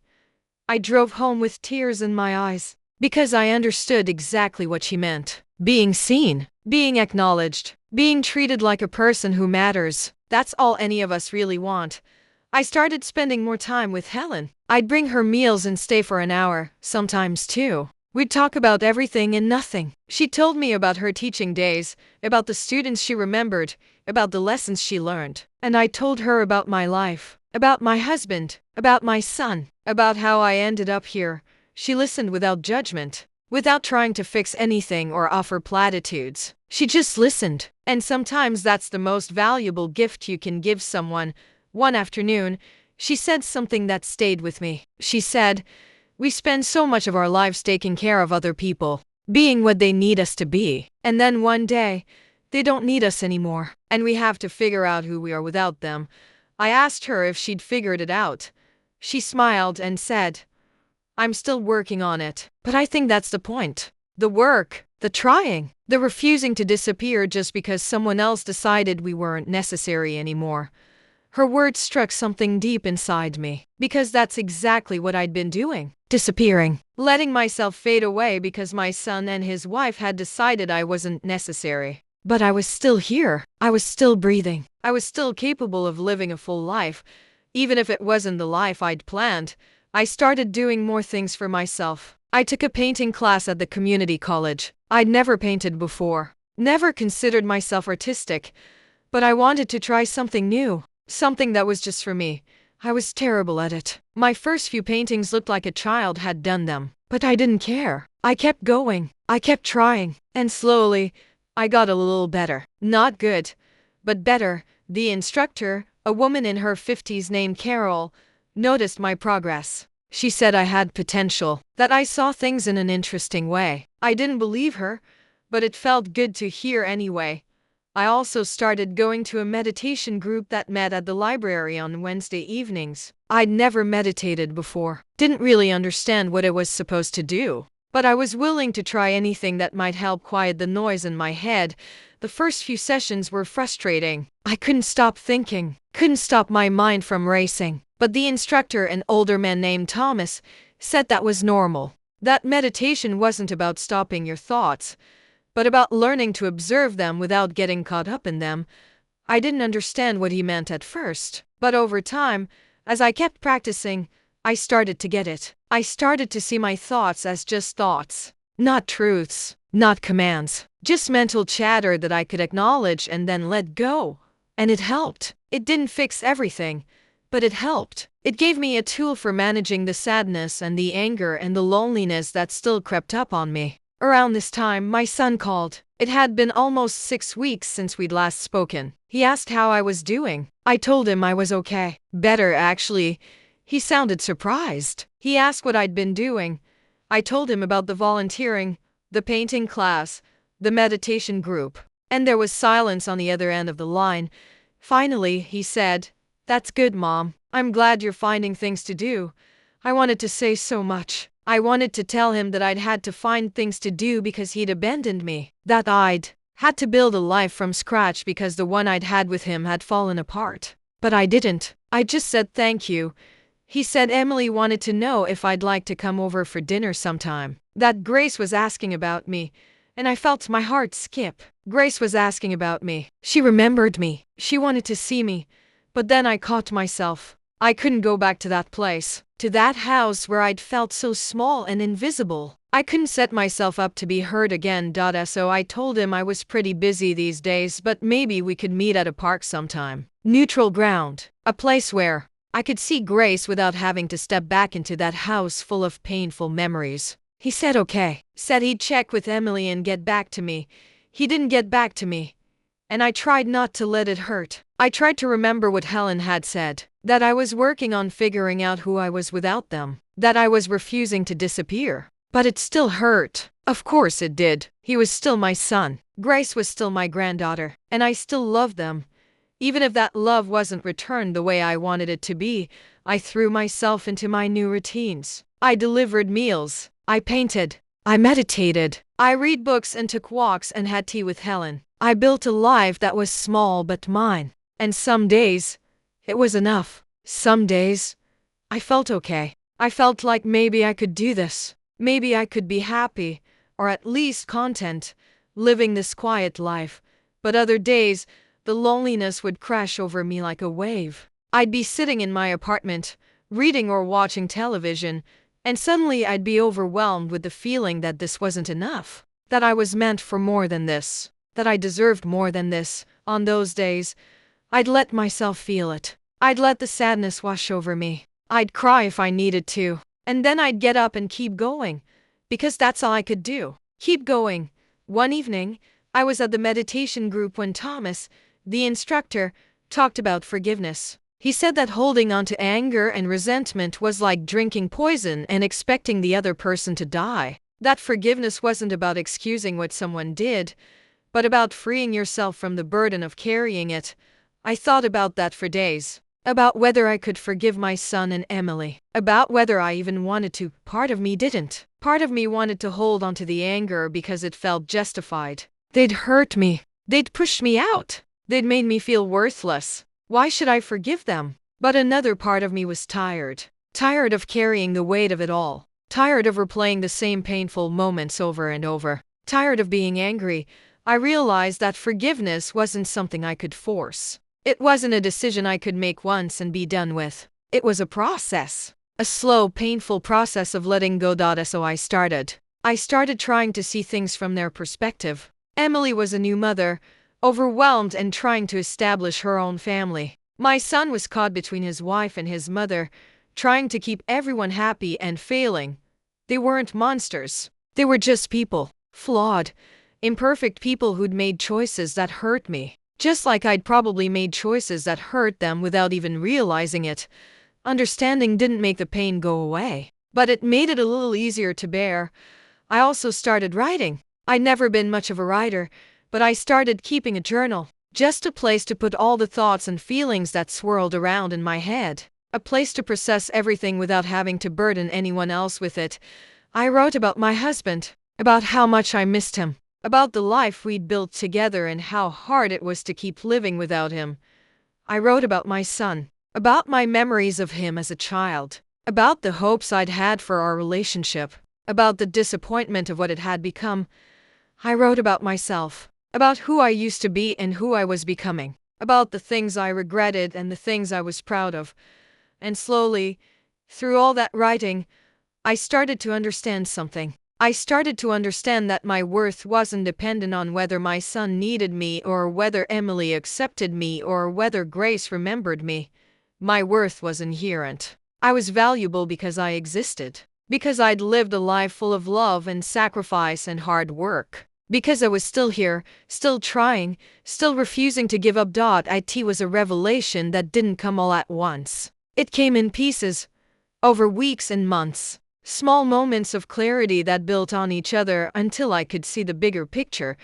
I was 66 years old. I'd lived through the death of my husband, the rejection of my son, the loneliness of starting over. And I was still standing. That meant something. That meant I was stronger than I'd given myself credit for as spring turned into summer.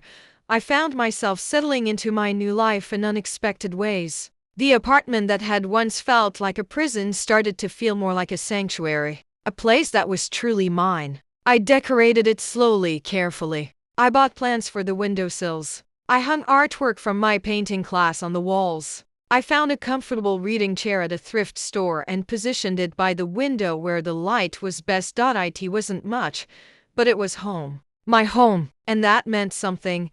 I also started reconnecting with people from my past. I reached out to my old friend from the coffee shop, the one who'd asked me if I was really okay. Her name was Patricia, and she was delighted to hear from me. We started meeting for lunch every couple of weeks. She'd tell me about her life, and I'd tell her about mine. And it felt good to have someone to talk to, someone who knew me before all of this happened. Patricia never judged me, never made me feel like I should just get over it or move on. She listened. She validated my feelings. She reminded me that it was okay to be hurt, that it was okay to take my time healing. One afternoon over coffee, she said something that stuck with me. She said, "You know, I think one of the hardest things about getting older is watching the people we love pull away. Whether it's because they're busy with their own lives or because we've disappointed them somehow or just because they've changed. It hurts, and nobody really talks about it." I told her she was right, that nobody talks about it. That we're all supposed to pretend we're fine. That we're all supposed to smile and say how proud we are of our children's independence when really, sometimes we just feel abandoned.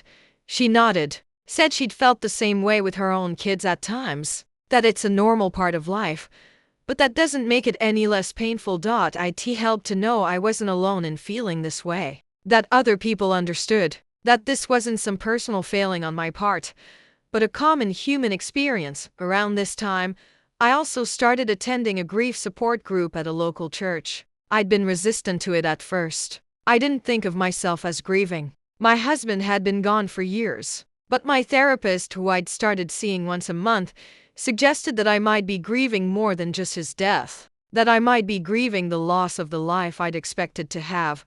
And she was right. At the support group, I met people who were grieving all kinds of losses. Death, yes, but also divorce, estrangement from children, the loss of health, the loss of identity after retirement. And I realized that grief comes in many forms. That you can grieve for something that's still alive, for relationships that exist but aren't what you hoped they'd be.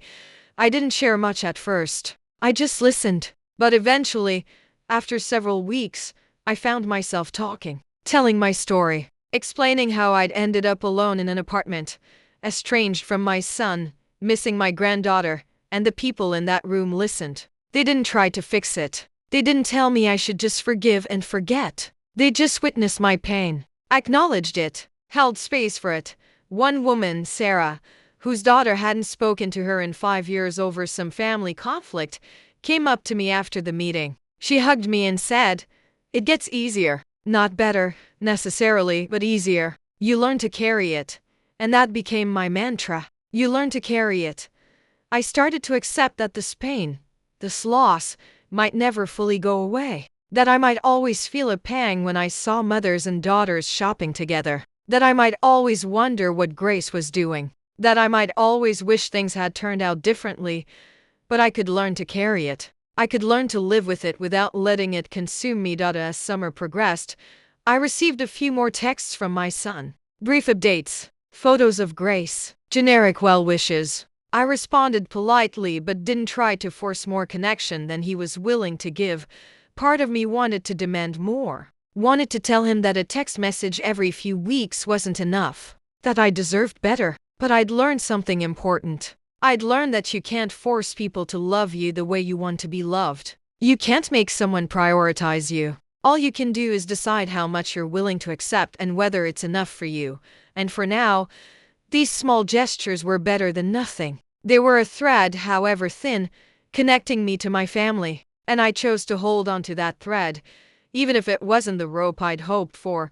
One day in late July, my son called and asked if I wanted to meet them at the park. He said Grace was walking now and loved the playground. I said yes immediately, then spent the next 3 days anxious and nervous about seeing them. When the day came, I arrived early and sat on a bench near the playground, watching families play. And then I saw them. My son pushing a stroller with Grace toddling beside him, holding Emily's hand. They looked happy, relaxed, like a complete family.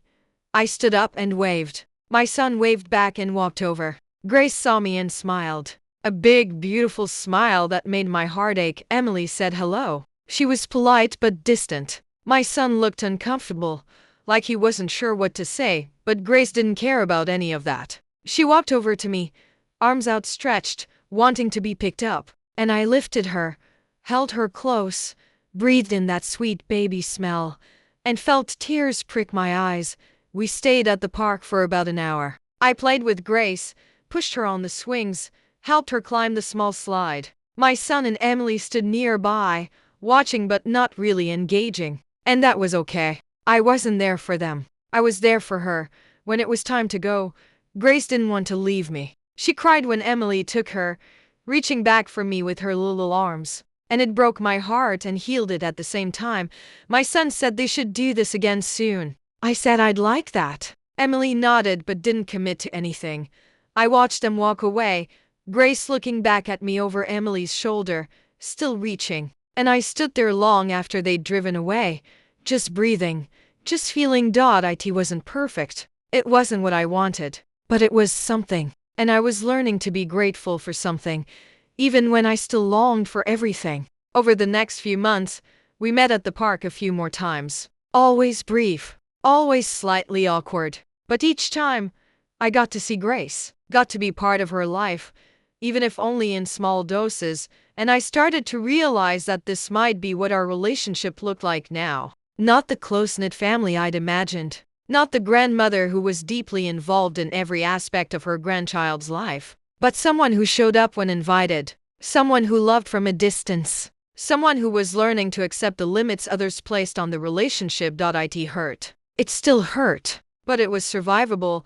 I also started thinking about my future in a different way. Not just as something to get through, but as something to actively create. I was 66, not 96. I potentially had years ahead of me. What did I want to do with them? I started making a list. Small things, big things, everything in between. Places I wanted to visit, skills I wanted to learn, experiences I wanted to have. And slowly, I started checking things off. I took a weekend trip to the coast. Just me, a small hotel room, and the ocean. I walked on the beach for hours, letting the waves wash over my feet, feeling the wind in my hair. And I felt free in a way I hadn't felt in years. I signed up for a cooking class, learned how to make pasta from scratch, burned the first 3 batches but eventually got it right. And there was something deeply satisfying about creating something with my own hands.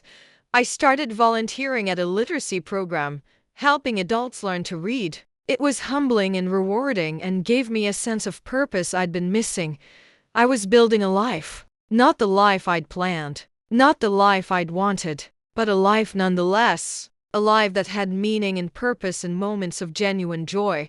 Helen, my friend from the meal delivery service, told me she was proud of me. She said she'd watched me transform over the past several months, from someone who looked defeated to someone who looked alive. I asked her if she ever stopped missing her old life, if she ever stopped wishing her kids called more often. She said, "No, but I stopped waiting for them to make me happy. I started doing that for myself." And that's what I was learning to do, to make myself happy, to find joy in the small things, to create a life worth living, even without the people I loved most being as present as I wished they were. It wasn't easy. Some days I still felt overwhelmed by loneliness. Some days I still cried for what I'd lost. Some days I still felt angry at my son and Emily for how they'd treated me, but those days became less frequent. And when they came, I knew they would pass. I knew I would wake up the next morning and keep going, because that's what I'd learned. How to keep going, how to survive, how to find pockets of light even in the darkest times. I started writing letters to my husband, not because I thought he could read them, but because I needed to talk to him. I needed to tell him about what was happening, about how much I missed him, about how hard this was, about how I was surviving anyway. I wrote about Grace, about how beautiful she was, about how I wished he could meet her, about how I was trying to be part of her life in whatever small ways I could.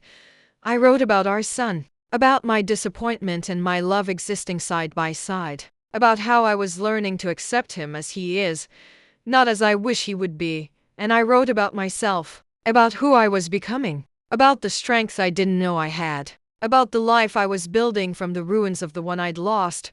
I kept those letters in a box under my bed, a record of this journey, a testament to my survival. As fall approached, I found myself in a different place emotionally, not healed exactly, not over it, but stronger, more resilient, more at peace with the reality of my life.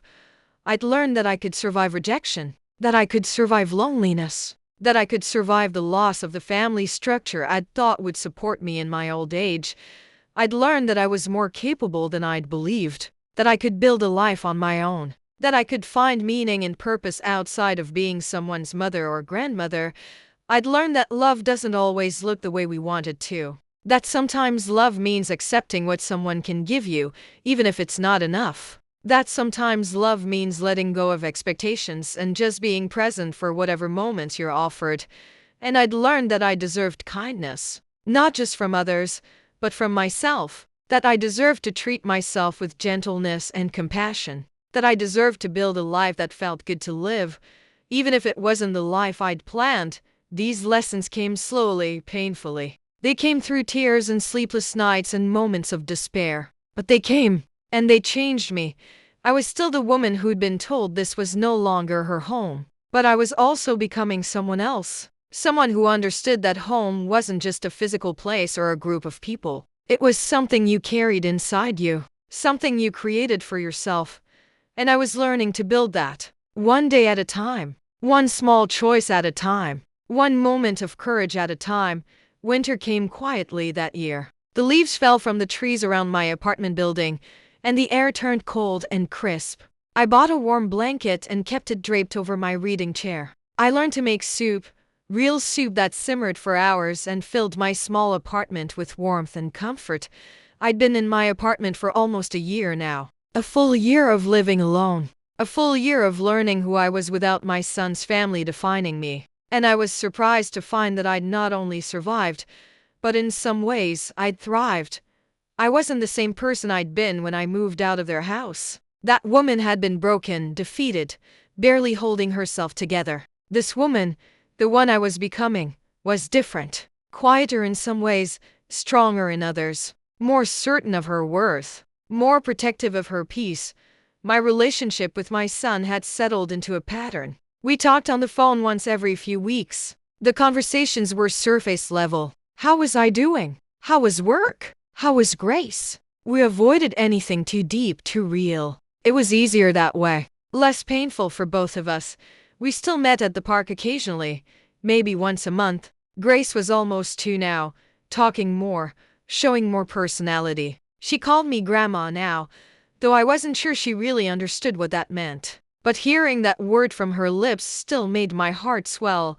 Emily remained polite but distant. We'd exchanged pleasantries, but there was no warmth between us. And I'd stopped hoping for that to change. I'd stopped hoping for a lot of things, actually. Not in a pessimistic way, but in a way that felt like acceptance, like peace. I'd learned that you can love someone and still maintain boundaries, that you can be part of someone's life without sacrificing yourself, that you can show up when invited without waiting desperately for the next invitation. Helen passed away in November. I found out when I went to deliver her meal, and her neighbor told me she died in her sleep 2 days before. I stood in that hallway holding a container of soup, feeling like I'd been punched in the stomach. I went to her funeral. There were maybe 15 people there. Her children who'd flown in from different parts of the country, looking guilty and sad. A few neighbors. A couple of people from the meal delivery service. I sat in the back and cried, not just for Helen, but for everyone who dies quietly, with so few people there to mourn them. For everyone who spends their last years alone, waiting for phone calls that rarely come. After the service, one of Helen's daughters came up to me. She said her mother had mentioned me in her journal, had written about how much my visits meant to her, how I'd made her feel less alone. I started crying again, because Helen had made me feel less alone too. She'd shown me that it was possible to live with grace and dignity even when life didn't turn out the way you'd hoped. Her daughter gave me something, a small ceramic bird that Helen had kept on her kitchen table. She said her mother would have wanted me to have it. I brought it home and placed it on my windowsill, and every time I looked at it, I thought of Helen, of her wisdom, of her kindness, of the way she'd refused to disappear just because the world had forgotten her. Helen's death made me think about my own mortality, about what my life would look like at 92, about who would come to my funeral, about what kind of legacy I was leaving. And I realized I wanted more than what I had. Not more from my son or Emily, but more for myself. More experiences, more connections, more moments of real, authentic living. So I started saying yes more often. When Patricia invited me to a concert, I went. When the painting instructor suggested I submit work to a local art show, I did. When the meditation group organized a weekend retreat, I signed up. I started living more boldly, not recklessly, but intentionally, making choices based on what I wanted, not just on what felt safe or expected. I went on my first date in over 40 years. A man named Robert from the meditation group asked if I'd like to get coffee. I almost said no, almost made an excuse. But then I thought about Helen, about how she'd encouraged me to keep living, and I said yes. It was awkward. We were both out of practice, but it was also nice. He was a widower too. He understood loss, understood loneliness. We talked for 2 hours, and by the end of it, I realized I'd actually enjoyed myself. We went out a few more times after that. Nothing serious, nothing rushed. Just two lonely people finding comfort in each other's company. And that felt like enough. I wasn't looking for someone to complete me or save me. For a long time after everything fell apart, nothing dramatic happened. No apologies came rushing in. No doors slammed. No arguments followed me into the night. What arrived instead was silence, and it stayed longer than I expected. At first, that silence felt heavy, like something unfinished was sitting in the room with me, watching as I tried to breathe normally again. But slowly, day by day, I realized that silence was not empty. It was full of things I had never allowed myself to feel before.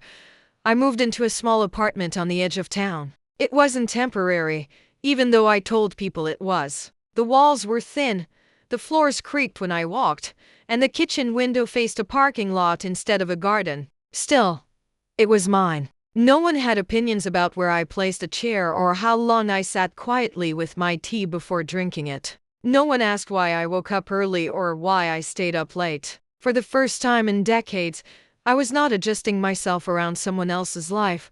The first morning there, I woke up before the sun. Old habits don't disappear easily. For 66 years, my body had learned to rise quietly so I wouldn't disturb anyone. I lay there for a while, staring at the ceiling, listening to unfamiliar sounds: someone starting a car, a dog barking far away, the hum of a refrigerator that wasn't part of any shared home. I felt strange, like a guest in my own life. But I also felt something else, something I hadn't felt in a long time. Relief. I didn't rush out of bed. No one was waiting for breakfast. No one needed reminders. No one depended on me to make the morning run smoothly. That realization hurt and healed me at the same time. I had spent so many years being useful that I forgot how to simply exist. Lying there, wrapped in a thin blanket, I allowed myself to be still without guilt. When I finally stood up, my joints protested the way they always did, but even that felt different. Pain had always been something I ignored because there was always someone else who needed me more. Now, I moved slowly, deliberately. I placed my feet carefully on the floor. I walked to the small kitchen and filled the kettle with water, watching my hands as if they belonged to someone else. Older hands, worn hands, hands that had cooked thousands of meals, folded countless pieces of laundry, held a child through fevers and nightmares, and wiped tears that were not my own. As the kettle warmed, I stood by the window. The sky was pale, undecided about becoming morning. A woman walked past with headphones in, her pace quick, her shoulders squared. She didn't look up. No one ever looked up. I realized then how invisible I had become over the years, not just to my family, but to the world. And strangely, that invisibility no longer scared me. It felt honest. I drank my tea slowly, sitting at the small table I had bought secondhand. It wobbled slightly if I leaned too hard on one side, but I didn't mind. Perfection had never made me feel safe anyway. I thought about my life, not in big emotional waves, but in small details. The sound of my husband's footsteps when he came home tired. The way my son used to fall asleep on the couch with his socks half off. The laughter that once filled rooms that later felt too quiet even when they were full of people. I did not cry that morning. I had cried enough before. What came instead was a deep tiredness, the kind that settles into your bones after a lifetime of holding things together. I realized how long I had been bracing myself, waiting for the next need, the next demand, the next adjustment. Living with my son and his wife had not broken me because of cruelty alone. It broke me because it reminded me how easily a lifetime of love could be forgotten once you stop being convenient. Still, I did not hate them. That surprised me. I thought anger would keep me company, but it never arrived. Maybe I had already spent it all. Or maybe I finally understood something I had been too busy to accept before. People do not always hurt you because they are bad. Sometimes they hurt you because they are careless with things they did not earn. Days passed quietly. I unpacked slowly, not because I was overwhelmed, but because I wanted to take my time. Each item carried a memory. A chipped plate from our first apartment. A scarf my husband had bought me when we had no money but still believed in surprises. Old photographs I had never displayed because there was never enough wall space for my story. I didn't rush through them. I allowed myself to remember without editing the past to make it easier to swallow. In the afternoons, I walked to a nearby park. I sat on a bench and watched families pass by. Young mothers chasing toddlers. Couples arguing softly, thinking no one could hear. Elderly men feeding birds with the seriousness of a daily ritual. I noticed how everyone carried their own invisible weight. Pain did not belong to me alone. That knowledge did not erase mine, but it softened its edges. Sometimes I imagine what my son was doing at that exact moment. Whether he noticed my absence in the house. Whether the quiet I had left behind bothered him at all. I did not reach for my phone. I had spent enough years being the one to call first, to apologize first, to explain myself into exhaustion. This time, I chose stillness. Not as punishment, but as protection. At night, the loneliness came more clearly. Darkness has a way of bringing old voices back. I would sit on the edge of the bed, listening to the building settle, and feel the weight of everything I had lost. A marriage that ended too soon. A home that was no longer mine. A role I had played so well that no one noticed when I stepped away. I let those feelings sit with me. I did not push them away. I was done pretending strength meant silence. I thought often about love. Not the kind people celebrate loudly, but the quiet kind that lasts decades. 66 years is a long time to give yourself to people who may never fully understand what it cost you. And yet, I did not regret loving deeply. What I regretted was forgetting to love myself in the same patient way. One evening, As I folded laundry alone for the first time in months, I realized something small but important. My hands were steady. My breathing was calm. There was no knot in my chest, no anticipation of criticism, no need to stay alert. Peace had entered my life so quietly that I almost missed it. It wasn't happiness. It was something more honest. Safety. I slept better after that. Not perfectly, but better. I stopped replaying conversations in my head. I stopped imagining better responses, stronger words, moments where I should have defended myself more clearly. The past no longer asked me to fix it. It simply asked me to acknowledge it. I began to understand that sitting alone was not the same as being abandoned. Sometimes, sitting alone is how you finally hear yourself again, and in that small apartment, with its thin walls and borrowed furniture, I started to feel something unfamiliar but welcome. I was no longer waiting for permission to exist. I was already here. As the days turned into weeks, I stopped counting time the way I used to. There were no milestones anymore, no anniversaries I felt obligated to mark, no schedules built around someone else's expectations. Time softened. It moved the way it wanted, not the way I forced it to. In that softness, I began to notice myself again, not the version of me that existed to support others, but the woman I had been before. Love taught me how to disappear politely. I developed small routines, the kind that would have seemed insignificant to anyone else. I watered the plant near the window every morning, even though it barely needed it. I swept the floor slowly, not because it was dirty, but because the rhythm calmed me. I cooked simple meals and ate them while sitting down, something I hadn't done regularly in years. There was no one to hurry for, no one to ask if I was finished yet. These small acts became quiet declarations. I mattered enough to slow down. Some afternoons, I found myself sitting with memories that arrived without warning. Not the painful ones at first, but the ordinary ones. The sound of my son laughing as a teenager. The way my husband used to hum under his breath while fixing things around the house. The evenings when our home felt full without effort. I let those memories stay. I did not accuse them of leaving. I did not demand explanations. They were chapters of a story that had already been written. I also remembered the moments I had ignored at the time. The subtle ways I had been shrinking to keep peace. The silences I had filled so others wouldn't feel uncomfortable. The apologies I offered even when I didn't understand what I had done wrong. Back then, I believed love required that kind of sacrifice. Now, sitting alone with nothing to prove, I could see it more clearly. Love should not erase you to survive. I started walking longer distances, not with any destination in mind, but simply to feel my body moving through the world without obligation. I noticed how strangers passed me without curiosity, how shopkeepers spoke politely but briefly, how no one asked personal questions. There was freedom in that anonymity. I was not someone's mother, someone's burden, someone's responsibility. I was just a woman walking down the street, carrying her own thoughts. Occasionally, I would catch myself reaching for my phone out of habit. A reflex formed over decades does not vanish easily. My hand would pause midair, and I would ask myself what I was hoping for. An apology? An explanation? Proof that I was missed? Most days, I set the phone back down. Not because I didn't care, but because I was learning a different kind of care, one that didn't require chasing validation. At night, I read books I had bought years ago but never opened. Stories about women who rebuilt themselves late in life. Memoirs filled with regret and redemption. I underlined sentences that felt like they had been written for me, then closed the book and stared at the ceiling, letting those words settle. It comforted me to know that I was not the first woman to arrive at this quiet crossroads, and I would not be the last.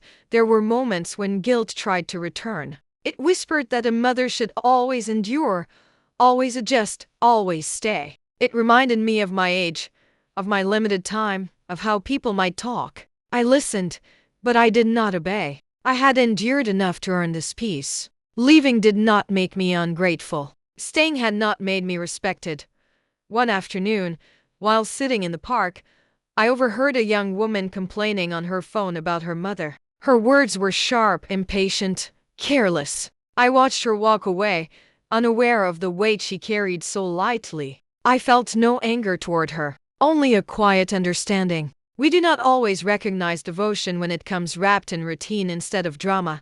That evening, for the first time since I moved, I allowed myself to imagine a future without reconciliation as its goal. The thought surprised me. For so long, everything I did had been motivated by repair, fixing relationships, smoothing tensions, restoring balance. Now, I wondered what it would mean to live without waiting for someone else to meet me halfway. The idea did not feel lonely. It felt honest. I began to sleep with the window slightly open. Cool air moved through the room, carrying distant sounds of life continuing without my involvement. I breathed more deeply. My dreams changed. They were no longer filled with conversations I wished had gone differently. Instead, I dreamed of open roads, empty rooms filled with light, and a sense of being unburdened. One morning, while folding my clothes, I realized how little I owned now. Fewer things, fewer obligations, fewer explanations. And yet, I felt fuller. Not because my life had become easier, but because it had become clearer. I could finally see the cost of always being available, always being agreeable, always being silent for the sake of peace. I did not speak about my pain to anyone. Not because I was ashamed, but because I no longer needed witnesses. Healing did not require an audience. It required honesty, patience, and time, things I finally had. And in that quiet understanding, I began to feel something shift inside me. The ache did not disappear, but it changed shape. It became softer, less demanding. It no longer asked me to prove my worth through sacrifice. For the first time in many years, I felt like my life was no longer something that was happening to me. It was something I was choosing. As the season began to change, I noticed it in my body before I noticed it in the weather. The air felt lighter when I stepped outside, and my chest no longer tightened the way it once had. Pain does not disappear all at once. It loosens. It gives you space to breathe between memories. I had stopped measuring my days by what I had lost and started noticing what remained. And what remained, I realized, was enough. There were mornings when I woke up with a quiet sense of purpose, even though I had nowhere to be. That surprised me. For so long, purpose had been assigned to me by others: mother, wife, caretaker, peacekeeper. Without those roles actively demanding me, I expected to feel empty. Instead, I felt present. Purpose, I learned, does not always announce itself loudly. Sometimes it arrives as calm. I began writing again. Not letters meant to be sent, not explanations, not apologies. Just words on paper. Thoughts that had lived in my head for years without permission to exist. I wrote about my childhood, about the girl I had been before responsibility shaped her spine. I wrote about my husband, not just his absence, but his presence, the way love once felt easy before grief complicated it. I wrote about my son carefully, honestly, without blame. Writing gave my memories a place to rest so they no longer had to circle endlessly inside me. I stopped asking myself what I could have done differently. That question had stolen enough of my peace. Instead, I asked a quieter one: what do I need now? The answer was rarely dramatic. A walk, a nap, a day without emotional labor, a conversation that did not require me to perform understanding. These needs felt almost modest after a lifetime of overgiving. Some evenings, loneliness still knocked. It did not knock aggressively anymore. It arrived like an old acquaintance, familiar and predictable. When it did, I made space for it without letting it take control. I reminded myself that loneliness was not proof of failure. It was simply the echo of a life that had once been full of people. Fullness leaves impressions. That is not something to be ashamed of.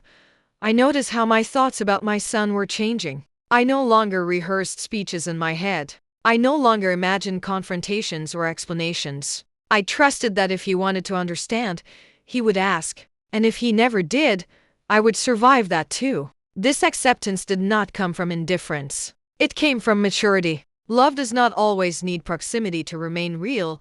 There was power in no longer trying to be understood by people who had already decided how they saw me. That power was quiet, but it was steady. I felt it when I chose silence instead of justification, when I chose rest instead of endurance, When I chose myself without announcing it, one afternoon, I caught my reflection in a store window and paused. I looked older, yes. Time had left its marks honestly on my face. But there was something else there too. A softness I had not seen in years. A woman no longer bracing for impact. A woman no longer shrinking to fit into spaces that had already outgrown her. I thought about all the women like me, mothers who give their best years without keeping score. Wives who become invisible in their own homes. Elders who are valued more for their silence than their wisdom. I wished I could sit beside each of them and tell them what I was only just learning. You are allowed to take up space, even at the end of your story. I stopped waiting for closure from others. Closure, I discovered, is something you give yourself when you stop asking questions that have no intention of being answered. I closed doors gently in my mind, not out of anger, but out of respect for my own limited energy. Not everything deserves continued access to your heart. By the time the first leaves began to fall, my apartment felt less like a temporary shelter and more like a home. Not because it was filled with people, but because it was filled with truth. I knew who I was there. I knew what I would and would not tolerate. I knew that my worth was no longer negotiable. I did not know what the future held, whether reconciliation would come, whether distance would remain, whether forgiveness would be requested or earned. But for the first time, uncertainty did not frighten me. I trusted myself enough to face whatever arrived. I went to bed one night with the light off and the window open, listening to the quiet rhythm of the world outside. And before sleep claimed me, a single thought settled gently in my mind. I was no longer living in reaction. I was living in alignment. And that, I knew, was the beginning of something I had waited my whole life to feel. Healing did not arrive the way I once imagined it would. There was no sudden moment where everything made sense, no emotional breakthrough that washed the past clean. Instead, healing came quietly, like most honest things do. It came in ordinary moments, when I wasn't looking for it at all. When I realized that an entire afternoon had passed and I hadn't once replayed an old conversation in my mind. When I laughed softly at something on television and didn't immediately feel guilty for enjoying myself. When I noticed that my heart no longer raced every time my phone vibrated. I stopped thinking of my life as something that had ended and started seeing it as something that had changed shape. That shift mattered. Endings feel like failure. Change feels like growth. I was no longer the woman I had been when I first sat alone, wondering how 66 years of love could lead to such quiet abandonment. I was still her, but stronger, calmer, less willing to disappear. I began volunteering at the local community center, almost by accident. A flyer caught my attention while I was grocery shopping. They needed help organizing donated clothes and serving meals twice a week. I hesitated before calling. Old instincts whispered that I should not commit to anything that might need too much of me. But something inside me felt steady enough now. I wasn't offering myself to be needed. I was offering myself to be useful on my own terms. The first day I went, no one knew my story. No one knew how much I had lost or how recently I had rebuilt myself. They saw an older woman with kind eyes and capable hands, and that was enough. I folded clothes, poured tea, listened more than I spoke. People thanked me without knowing how deeply those simple words landed. Not because I needed praise, but because respect feels different when it is freely given. It surprised me how much joy I found there. Not loud joy, not celebratory joy, but a quiet sense of belonging. I was part of something without being consumed by it. When my shift ended, I went home to my apartment, cooked my dinner and rested. I did not carry anyone else's emotional weight with me. That balance felt new. It felt earned. Weeks passed, then months. The seasons changed fully now. Leaves fell and were replaced by bare branches. Then slowly, signs of life returned. I marked time differently. Not by holidays that once required effort and expectation, but by how I felt when I woke up in the morning. Most days, I felt calm. Some days, I felt tired. A few days, I felt sad. But I no longer felt lost. One afternoon, while sitting with my tea, my phone rang. I recognized the number immediately. My son. My hand did not shake. That surprised me more than the call itself. I let it ring twice before answering, not to make a point, but to check in with myself. I answered only when I knew I could speak without shrinking. His voice sounded familiar and distant at the same time. He asked how I was. I told him the truth simply, without explanation. "I'm doing well," I said. There was a pause. Not the uncomfortable kind, but the kind filled with unspoken realization. He did not apologize that day. He did not explain. He asked small questions. Where I was living, whether I was healthy. I answered what I was willing to share. I did not offer more. When the call ended, I sat quietly for a long time. Not because I was shaken, but because I was aware of how different I felt. The old me would have replayed every word, searching for hidden meanings. This time, I trusted myself to let the conversation be what it was. A beginning, perhaps, or simply a moment. I noticed after that call that my son reached out occasionally. Not frequently, not dramatically, just enough to let me know I was being thought of. I did not rush to interpret it as regret or change. I allowed him the space to grow in his own time. Love that lasts decades learns patience the hard way. I also noticed something else. I no longer needed the relationship to return to what it once was in order to feel whole. That realization was both painful and freeing. Painful, because it acknowledged loss. Freeing, because it released me from expectation. I could meet my son where he was, not where I wished he would be. People often think healing means forgiving quickly, reconnecting fully, restoring what was broken. But sometimes healing means accepting that relationships evolve, and dignity matters more than nostalgia. I was not closing my heart. I was guarding it wisely. As I grew more settled in myself, I found my faith returning in a quieter form, not as something I reached for in desperation, but as something that had always been there, waiting patiently. I prayed differently now. Less asking, more thanking. Less questioning, more trust. I spoke to Allah the way one speaks to the only being who has witnessed every version of you without turning away. In sujud,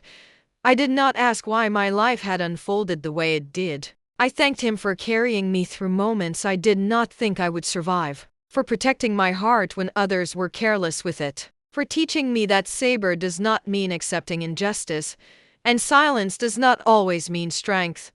I began to understand that Allah removes people from your life not as punishment, but as protection. That realization softened something deep inside me. Perhaps what I had lost was not meant to be carried into this chapter of my life. Perhaps the loneliness I once feared had made space for peace. There were still moments when I wished things had been different. Healing does not erase longing, but longing no longer controlled me. It visited, then passed. I let it go the way one lets go of a thought during prayer, acknowledged, then released.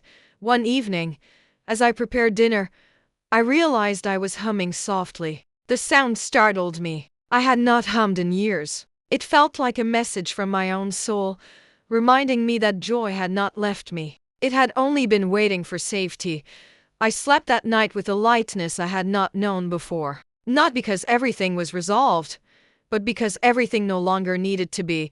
And for the first time since my life had unraveled, I felt ready not for answers, but for whatever came next. As time moved forward, my life settled into something steady and gentle. Not exciting in the way movies promise, but meaningful in the way real life rarely gets credit for. My days had shape now. Mornings began with quiet gratitude. Afternoons were filled with small tasks that made me feel connected to the world without being overwhelmed by it. Evenings brought rest instead of reflection that hurt. My son and I spoke more often, though never every day. Our conversations stayed simple. He asked about my health. I asked about his work. Sometimes he mentioned Emily, sometimes he didn't. I did not push. I had learned that understanding grows best when it isn't forced. What mattered was that he spoke to me with respect now. Not perfect respect, human respect, and that was enough. One day, he asked if he could visit. I paused before answering, not because I was afraid, but because I wanted to answer honestly. I searched my heart carefully. There was no bitterness there anymore, no desire to prove anything, only a quiet boundary and a steady sense of self. Yes, I said, that would be fine. When he arrived, he looked older. not just in years, but in awareness. Life had clearly been teaching him in its own way. We sat across from each other, two adults shaped by different experiences, bound by something deeper than comfort. There was no dramatic apology, no emotional collapse. Instead, there was humility in his eyes. And sometimes humility speaks louder than words. "I didn't understand," he said quietly. "I know," I replied. That was all. We drank tea. We talked about ordinary things. And in that ordinariness, something healed. Not everything, but enough. I did not move back in with him. I did not return to my old role. I remained where I was grounded, independent, whole. And for the first time, our relationship felt balanced. After he left, I did not feel empty. I felt complete. That night, I sat alone in my apartment, the same place where so much healing had taken place. I thought about the long road that had brought me here. 66 years of loving others deeply, of giving without measuring, of believing that endurance was the same thing as virtue. I finally understood that faith was never about losing yourself for others. It was about trusting God enough to stand with dignity, even when standing alone. For many years, I believed patience meant silence, that strength meant staying, that goodness meant absorbing pain without complaint. But life and faith taught me something gentler and truer. Patience does not mean accepting disrespect. Kindness does not mean self-erasure. And faith does not ask you to remain where your soul is slowly being diminished. God had seen every quiet sacrifice I made. Every night I cried silently so no one would feel burdened. Every time I chose peace over confrontation. And he had also seen the moment I finally chose myself, not out of anger, but out of truth. That choice was not a betrayal of love. It was an act of trust. Trust that God does not abandon those who walk away from harm with grace. Trust that dignity is never wasted. Trust that endings can be merciful. Now, when I pray, my heart feels steady. I ask for guidance, not rescue. For clarity, not control. I thank God for removing me from places where my value had become invisible. I thank Him for teaching me that being alone is sometimes the safest place for a wounded soul to heal. I look back at my life with softness now. I see the mistakes, yes, but I also see the courage it took to love for so long, to leave so quietly, to rebuild without bitterness, to forgive without forgetting who I am. I am not lonely anymore.